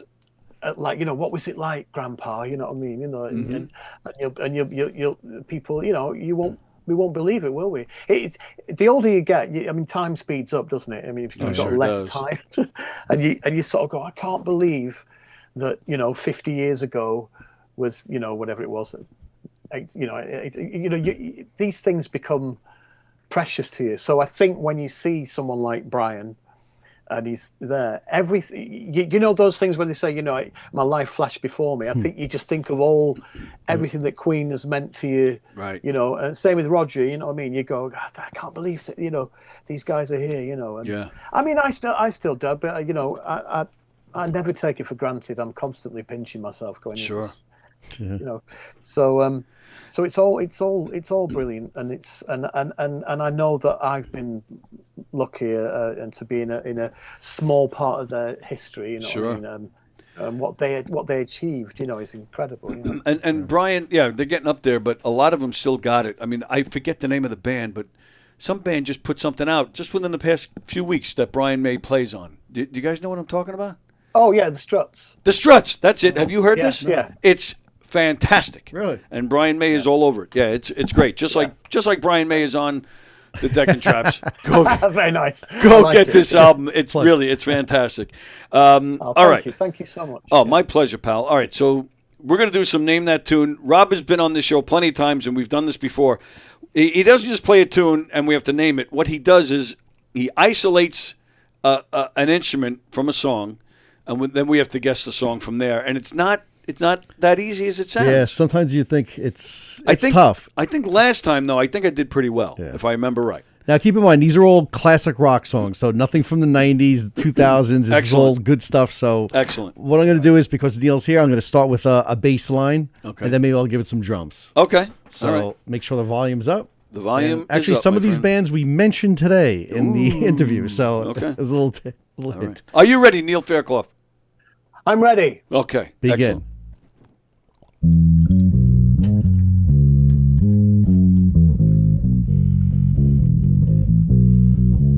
I can't hear anything. Oh, you can't hear it? Oh, shit. Really? Nothing? Yeah. I can hear my tinnitus. Hold on, let me change it. Oh, jeez. It's not White Noise by... no, sorry, go on, Colin. It was an a cappella song. That's why we couldn't hear any instruments. No, mine's he set can't right. hear it? Yeah. Oh, why is that? Do you hear it? I hear it, yeah. I could see a nod in your head, Tony. I thought, well, I'm not digging this. I'm not getting anything here. Oh, that's weird. Why is he not hearing it? Oh, what was that? I thought I heard something. Maybe not. I don't know. Yeah. If you're hearing well, it, then don't it's worry. coming I through tell you the board, what. but Why don't you make it special and hum it to me? Boom, boom, boom, boom, boom. Oh, damn. Can't do it. Oh, all right. Okay. All right. Well, all right. So we'll Neil has been nice enough. I mean, it's been almost 90 minutes anyway. So we'll let Neil go, and then we'll do it. Just before you go, though, I was wondering if you could either, say goodbye or say anything you want, but say it as Michael McDonald. What? You'll know what I'm talking about in a second. Yeah. Well, you have to understand. I love Michael McDonald. Oh, okay. But in fact, when you talk about meeting your heroes, I met him very briefly after a gig he did in Birmingham I think it was 2005 or six. I might be wrong. Wow. And in your mind, you think, I'm going to say to him, Michael, I love everything that you've done. It's brilliant from the Doobie Brothers and if that's what it takes album. All the stuff you've done. I'd have had it in my mind what I was going to say. And we waited outside. A good friend of mine, Brian Hargreaves, great drummer. He's also a big Michael McDonald fan. We actually went to see Cher in 1999 just to watch Michael McDonald. He was the support act. Oh, nice. And there's people behind us going, "Who's Michael McDonald?" Oh, so I wouldn't even stay for Cher. I would leave. Exactly. Well, I don't. Anyway, it was all right. It's nice stuff. I don't want to get into any trouble. That was Right. Anyway, but the point being though is that at this gig, then a few years later, I go, we'll wait for him outside of. And Bernie Marsden, you know who Bernie Marsden is. Yep. I say he came out. He'd obviously said hello to him, and I don't know why. I just went, Bernie. And he went, all right, as if we were old pals. Hey, Neil, anyway, hey. Yeah. Anyway, and he came out. He's signing things, and I've managed to get hold of something, a scrap of something, do the stuff, and I've got it in my mind, Here we go. And he comes up to me and goes, hi. And there's a throng of people around him, and I'm like this, and I've got the pen ready, and he goes, here you go. I said, I just about to say what I was going to say, and all I could say was, thanks for your time. It was lovely. He just went, you're welcome. It's a pleasure. But so it all fell down. What I wanted to do was I was even worried that I was going to be like getting, like holding onto his leg, while he's trying to walk away. But something obviously told me, no, dude. So I just went, thanks for your time. So you think you're going to say something to people, your musical heroes, and you end up just sort of. What I used to do is I have to do the hand beard because that gives it that fluffy sound, Oh, I can't do it anymore. Hang on, let me. What do you mean you can't do it? You haven't been doing it? Goodbye, hey baby. Anyway, but I need to practice it. I didn't know I was going to do this. I'd have been 15 minutes warming up. Neil, I say it to a lot of people. If your name comes up in conversation, I say it all the time. If God forbid, don't have him on the show. You're right. No, I say this man, if he needs another venue or another avenue in life, like he should be in comedy. One of the funniest people, and I wish I should have remembered to bring the video. The first time I saw him with Queen in Philadelphia, Neil always does this thing where he makes it look like he tripped. But it's on purpose, but nobody, you think it's real. Oh, okay. But, and he does it so well. But at the Queen show, it's a Queen show, and I understand that, you got to be on your best behavior. But they have the stage, and they have that like runway in the center. So they were bringing the band members out, and they would walk center, and they would take a quick bow, and they would go back.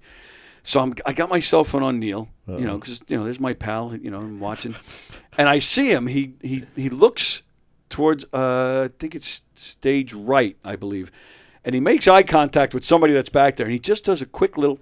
He just does like a little trip, and and so I'm thinking, all right, whoever that is back there gets it. I get it because I've seen him do it a million times. I just burst out laughing, and the Michael McDonald thing, I've seen him do that a million times, and it's hilarious. He does the Michael McDonald, and Elio responds with a spot-on, perfect Ray Charles impression. Oh, wow. In fact, I have that on video somewhere, too. I should have brought these things. I didn't even think to bring it. You see. Fantastic stuff. Funny guy. A great guy. Yep. Before we go, give us like the socials, websites for the album and for tickets to the show. Well, you can find us on www.thedeckentraps.com. I'm on Instagram, Neil M. Fairclough. The Deccan Traps are on Instagram as well. What else is going on? I'm sure there's stuff that I've missed. But there's on the socials and everything. There's links to the concert. Yes, there is. There are links to the gig if you want to come. I know it's a long way off for America. But if anyone's over there around November 4th. In fact, on November 4th. That helps. Yeah, please come and see us. It'd be great to see you. And it'll be a special gig because it'll be our only gig of 25, and it'll be our first proper gig. Yeah, so there we go. And I'm practicing the trip as we speak. Very nice. Neil, I'm glad. I thank you very much. I'm glad that we finally got to do this. I know, we've been talking for literally years about we have, and I'm so sorry it's taken so long. No, Thanks for your patience. Worth the wait. This was fantastic. Always a lot of fun to catch up with you, and let's do it again. Yeah, we'd love to do it again. Maybe after November, you can hear how the show went, and hopefully there'll be more dates to promote. If I've got like a alcohol in my hand that I'm smoking, it didn't go well. I'll be like this going. But Rob, it was lovely to meet you. You too, as Neil. well. Thank you so much for everything. That was awesome. And today. enjoy Thank the you. rest of the Billy Joel Songbook tour. I will. Yes. I'm hoping. Chances are pretty good. I probably see you at the Palladium, London Palladium in March. Brilliant. Yeah. That's Elio's playing the London Palladium. Special. Wow. Yeah. No, absolutely. And I'll tell you too. So Elio has said if you make it to the London Palladium in March, there's a friend of his that's coming to the show, Tessa Niles, who used to sing backup for Clapton. She sang backup for Sting. Oh, okay. Blonde, beautiful blonde. I think I saw her with Sting. As well. The Police. I think I saw her with Sting. Yeah, she's played with everybody. Annie Lennox. He's friends with her. She's coming to the London Palladium show, and he actually said to me, if you can get in, if you can make it in, he says, I'll make sure you'll be sitting next to her. Oh. So the little 15-year-old of me who remembers looking at and gawking over her in the 80s is very excited about this. So I'll have to leave Lisa home. Whatever you do not broadcast this bit, otherwise you've got no chance. She might not show. Yeah, right. She's calling Elio right now. Forget it. All right. Neil, all the best. Say hi to Dia and the boys. Cheers, Rob. And absolutely. And again, I thank you. This was really a lot of fun. Would love to do it again. So and all the best with looking forward to hearing about November 4th and everything. Tony. And thanks for it because I know Elio contacted me and said I was going let's do it so I'm sorry it's taken so long. But, nothing to apologize for. Glad we finally did it, and I'm glad you were able to sit with us on last minute notice. So thank you, pal. Really good to see you. Thanks everyone. Take care. Cheers, Tony. Take care. See you, buddy. Bye-bye. All right. See you, mate. Bye-bye. Bye.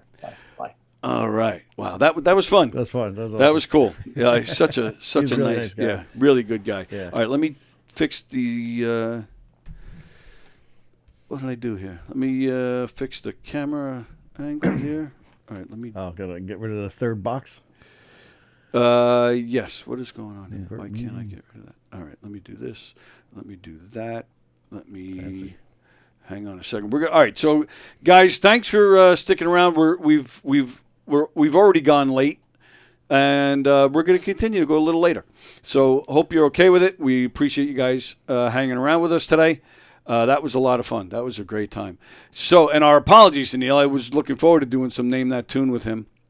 Maybe because he was on Zoom. Maybe that's why he couldn't hear the soundboard. Yeah, I don't know. It's weird. I don't know because he was hearing us. So yeah, so I don't know why through the board, but I don't know. But you hear it fine, and the levels show up on everything. Yeah, everything looked normal to me. So I don't know what that was about. So our apologies, Neil. But either way, next time. Yeah, and we had a great interview, and all right. So we're gonna do a little Name That Tune here. So I'm not going to do the bass ones. I'm going to save those just in case. Oh, okay, all right. And I will go to my standard one.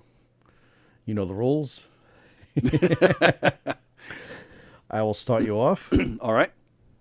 And we are going to start with some drums as usual. Are you ready? Ready. Begin.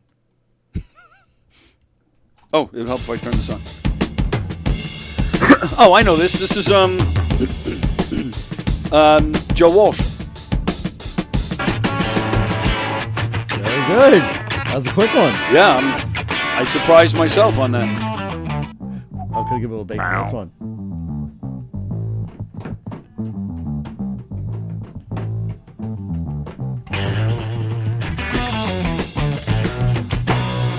Wow, I didn't know that you had this talent.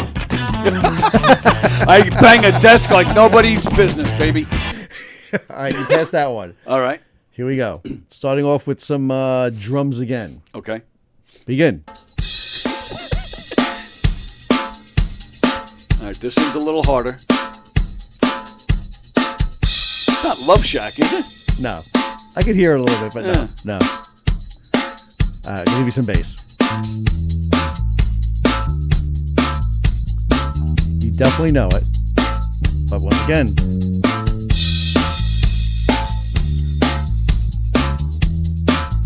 I'm going to throw a little piano coming up. This might give it away.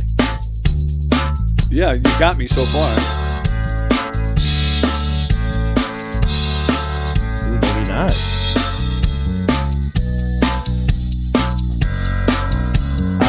Wait a minute. It's starting to come to me. It's like I'm starting to follow it. You need a guitar. A guitar is going to give it totally away.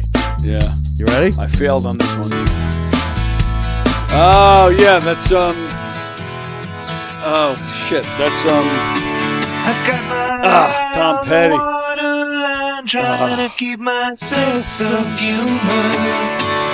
like the acoustic version like this.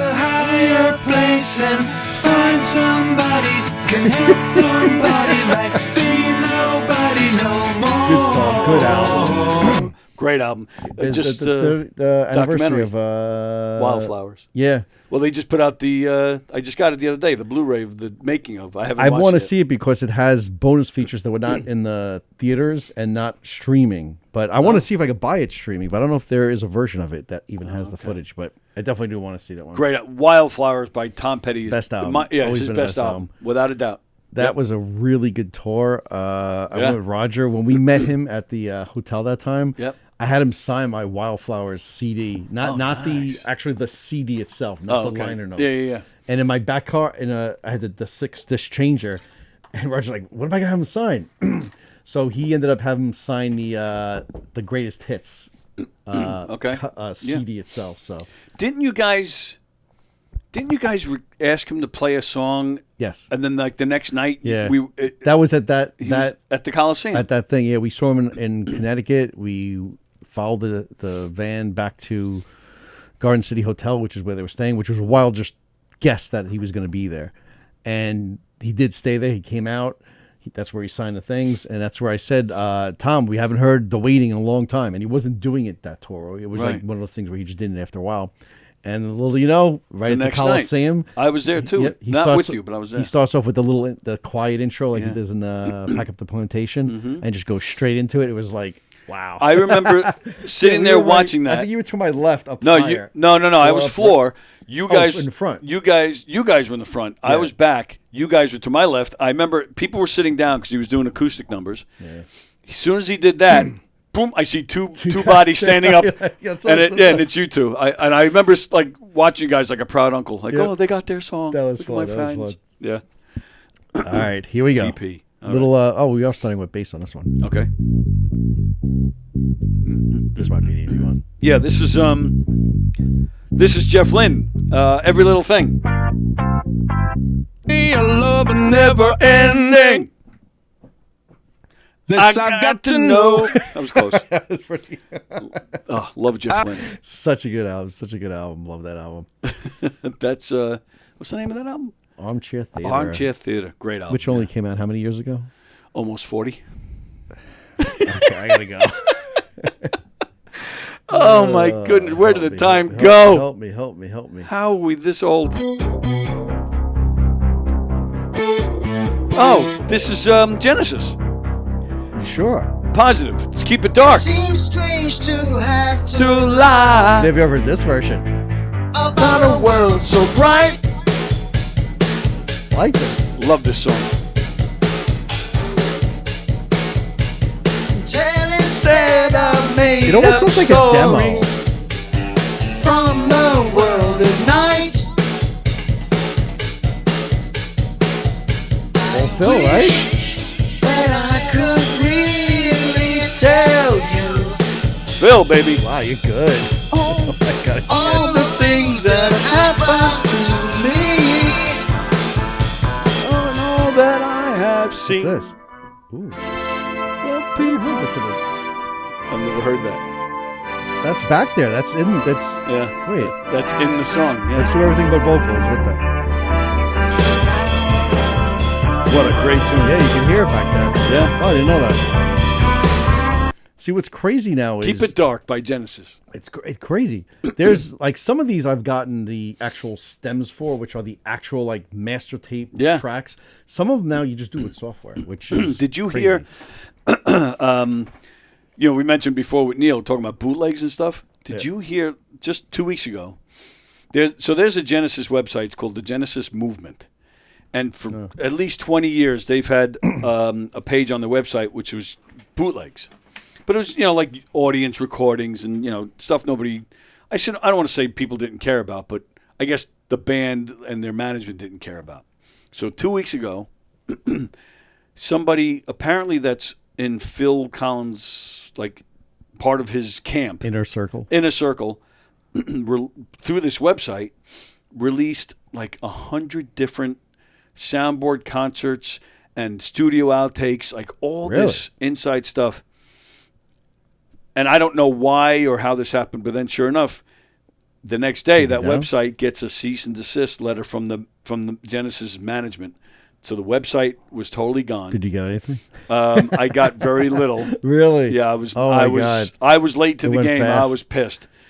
But then the website did come back, but the stuff that they have on there, not even close to what it used to be. Originally, they were saying we're done. Then they came back and said, all right, we're back, but it's not going to be like it was. So I don't know why that happened, what the deal was, but yeah, for some reason, they just dumped all this stuff. And the Genesis fans were going nuts. They're like, oh, my God. Yeah. And then, 24 hours later, it's all gone.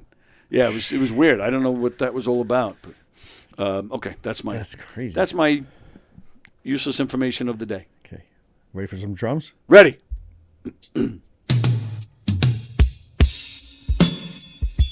It's not Rosanna. I was about to say it sounds a little Sounds like like it. Rosanna, but it's not. Give you a little bass.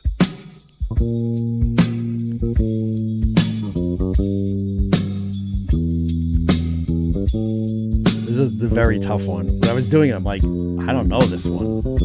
I'll give you another. I'll give you some. Oh, now you're gonna get it. Wait, take it out. I was starting to get it with the organ, I'll but give now it I back. lost I'll it give it again. back. Oh, yeah, Supertramp. Yep. Bloody Well Right? No. You never see what you want to Oh, see. Long Way Home. Forever playing to the Rick Davies gallery. just died. You take the long way home. Well, that's the Take other the guy long singing, way right? That's home. what's his name? Roger And Hodgson? when you're Yeah, up that's on the Hodgson stage, singing. it's so unbelievable. Davey sang you're like right, Bloody you're Well Right. That's right. Unforgettable. That was a good show. The Ringo shows with him. With him, yeah. I got pictures of him. Remember, I was on stage. I do remember that. Steve Lobemeyer. Remember Yep. him? Yeah, I remember. I still talk to him once in a while. He got us tickets to that. We were on stage, took pictures with him, Sheila E. I've told you that several times. I would love to show your pictures of Ringo from that night here on the show. You got some really nice, those have nice never shots of been. Ringo. Yeah, those have never been really seen. Those are like right from here to where you are, like just on stage with a camera. Like you While can't Ringo do that was now. playing. You No, can't you do can't that do now. that now. You can't. No. You can't do that. You just definitely cannot do that. But all right. Oh, was that it? No, I have. I have yeah. two more. Two. If you Yeah, let's do it. 2, 3 more. We can wrap it up. Yeah. Here we go. This is drums. Wait, I don't have the guitar in there yet. Was that the boys are back in town? No, good guess though. Look at some guitar.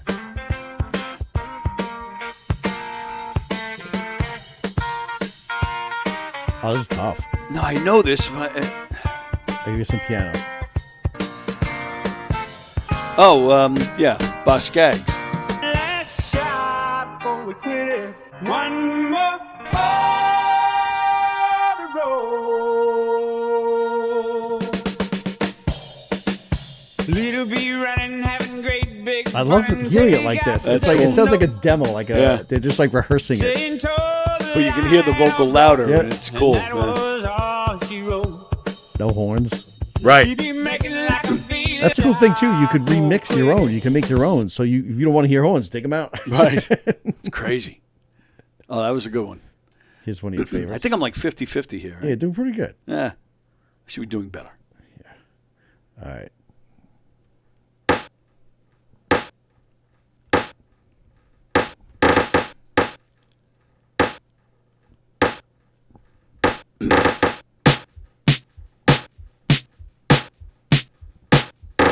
Oh, let's go crazy. Wow, very good.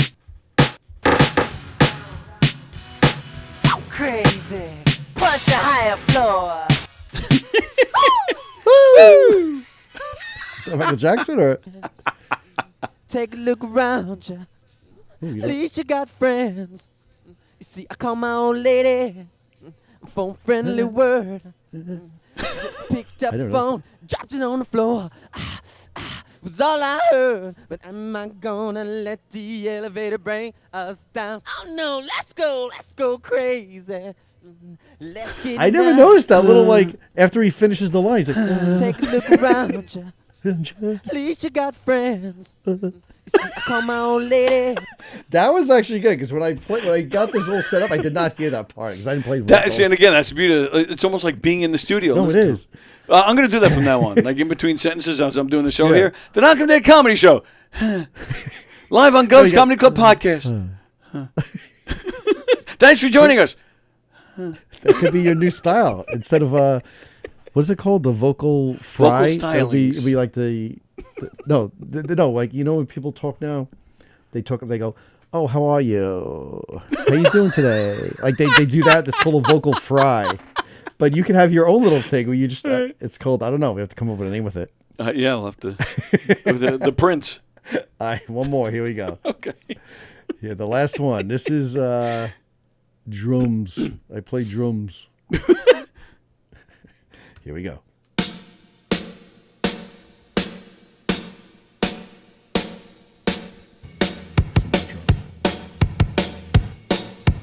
More drums. Definitely a song you know, but very tough in this. You want bass or guitar? Either one's gonna give it away.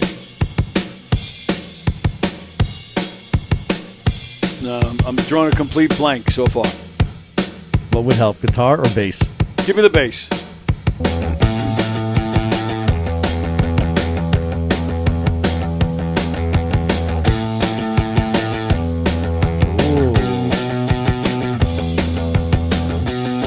Oh,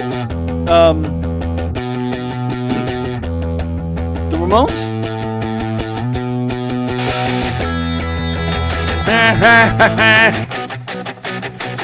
Where's the vocals? Put up. 24 hours to go. I wanna be sedated. Nothing to do, nowhere to go. I wanna be sedated. You know what we were talking about earlier? When you think about it, all the bands, there's not many bands, full bands, that all the members are alive.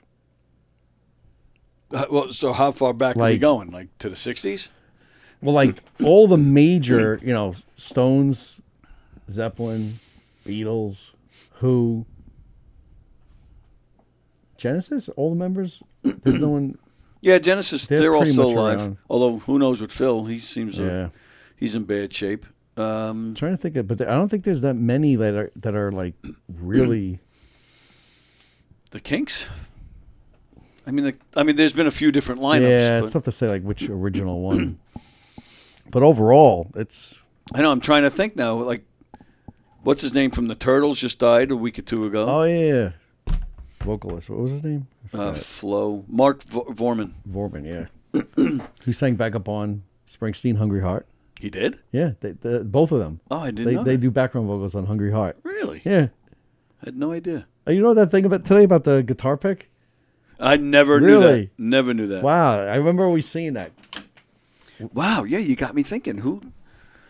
Who has all their guys still with them?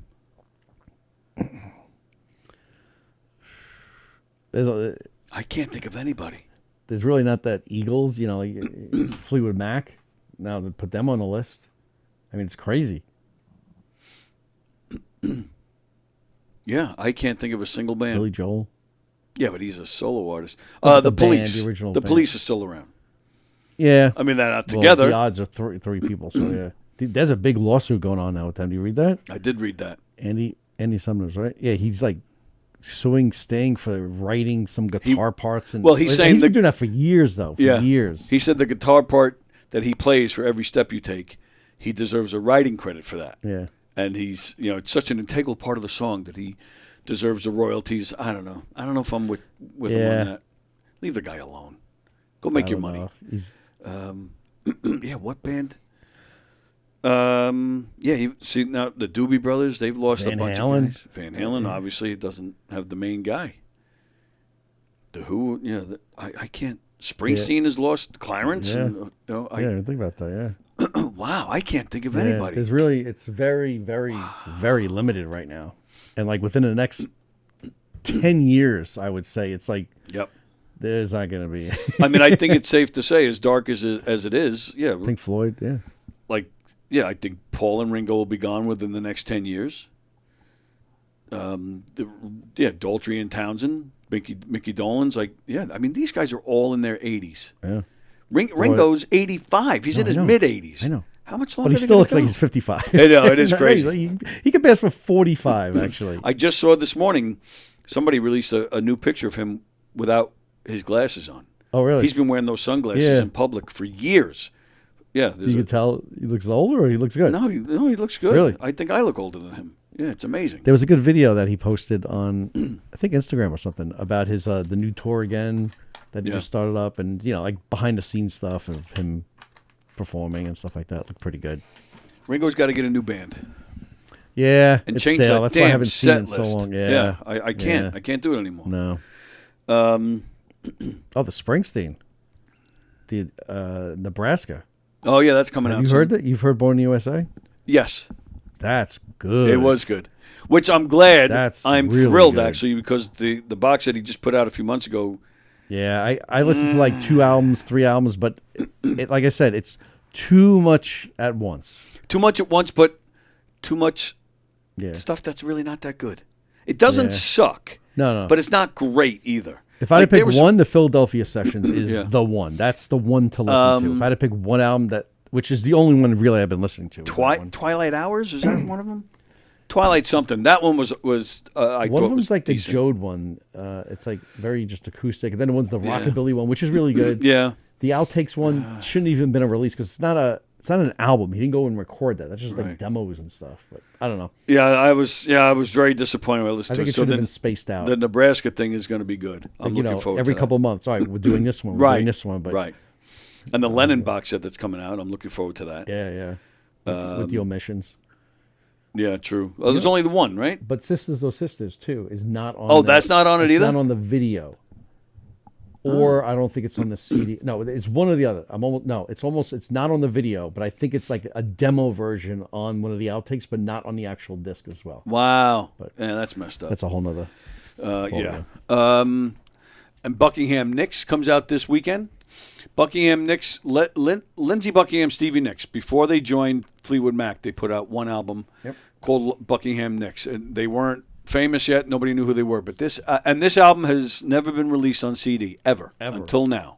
Ever. This album is fantastic, Yeah. and you will love it. And they're finally putting it out on CD for the first time, so that'll be fun to hear. Yeah. But there's no bonus material, which upset And there me. is tons of stuff. A lot of demos, There some is live stuff, outtakes. I think Yep. Crying in the Night, there's like an electric version. Yeah, the single version, acoustic yeah. version. Yep. There's remixes. There's and I guarantee you 100% there are like live, because I've heard there were live bootleg tracks of Buckingham Nicks. Like, but they're audience recordings. They could But have they're put like a deluxe book together. Like, now's the Something. time. People waiting this for years. Yep. And it just comes out as a single disc. Yep. Now. I It thought should that have was been- very strange. There was a bootleg. Remember the double one? It was like a Yeah. It was like a slipcase. I remember seeing that one. Yep. Yeah. Clapton's he's releasing a deluxe version of Journeyman. Oh, okay. Yeah, it's only 4 bonus tracks, which Pretending. That's the one. Yeah, that's the one. I was working at Rock to Buck when that came out. I remember that one. Yeah, 1989 that came out. Yeah.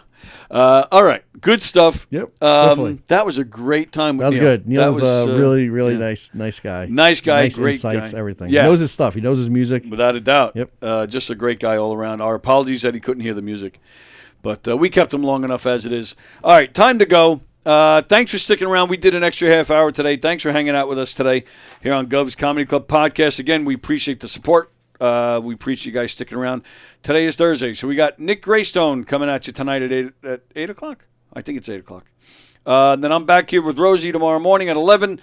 Peter Anthony will be joining us, and he's playing the Giggle Room tomorrow night as well. Coffee with the Dog tomorrow morning at 9 as well. Don, he's on tomorrow night at 8 o'clock. Mark Schiff, I believe, is his guest. And, of course, don't forget the club. Governor's Comedy Club. The club will be open in a few weeks. The Giggle Room is open. The Brokerage in Belmore, McGuire's in Bohemia, and, of course, they also have the Smithtown Arts Center. They got all sorts of stuff going. They're in Atlantic City now. Governor's is everywhere.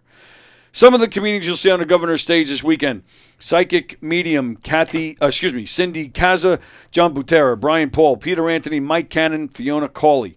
Go to govs.com, govs.com, to make your reservations to some great shows, including this one right here, October 4th. Tony Walker and Friends, live in the Giggle Room. Danny Keene making his stand-up debut. Andrew Fremder making his stand-up debut. Ali Cam returning to the comedy stage after a few years off. Greg and Rob will be there. Alec Quinn, Joe Pacino, and Mike Pacetti. It's going to be a fun night. That's October 4th at 7:30. Please come on down. It's going to be a fun night. Cool. Yeah, it's going to be a great one. So looking forward to that. Of course, don't forget Knock 'em Dead Comedy. We got some dates. We'll be at McGuire's in December. We got some other dates as well. Knock'emDeadComedy.com. And I think that's it. Anything you want to? Tomorrow is Sarah's birthday. If you want to. Actually, today, not today. So it's today. It's today. Happy the birthday, 18th. Yep. Sarah. I hope you spoil her rotten. Thank you. I do She's not. a wonderful girl. Absolutely. I do not get to see her enough. And she's a lot of fun. Yep. So, happy birthday, Sarah. Happy birthday. All the best. Can you, I don't want you to spoil it. Can you tell us what your plans are or what you, I where can't you're spoil taking that it? yet. I can't spoil that yet. Can't spoil She it. might see this. That's right. Don't want to get you in trouble. Oh, and today's Thursday. I'm totally forgetting. Peter Schwartz today at 1 o'clock. What the hell am I thinking? Yep. Peter Schwartz. Oh, so that's, by the time this is airing, it's already 1 o'clock. So Peter's on. Go see Peter. He's live from the Islanders camp where they practice. Their practice camp at Eisenhower Park. So, all right. So shut us off. Go see Peter. All right. So we're out of here. We rambled too much. We definitely did. Enjoy the rest of your day. We'll see you guys later.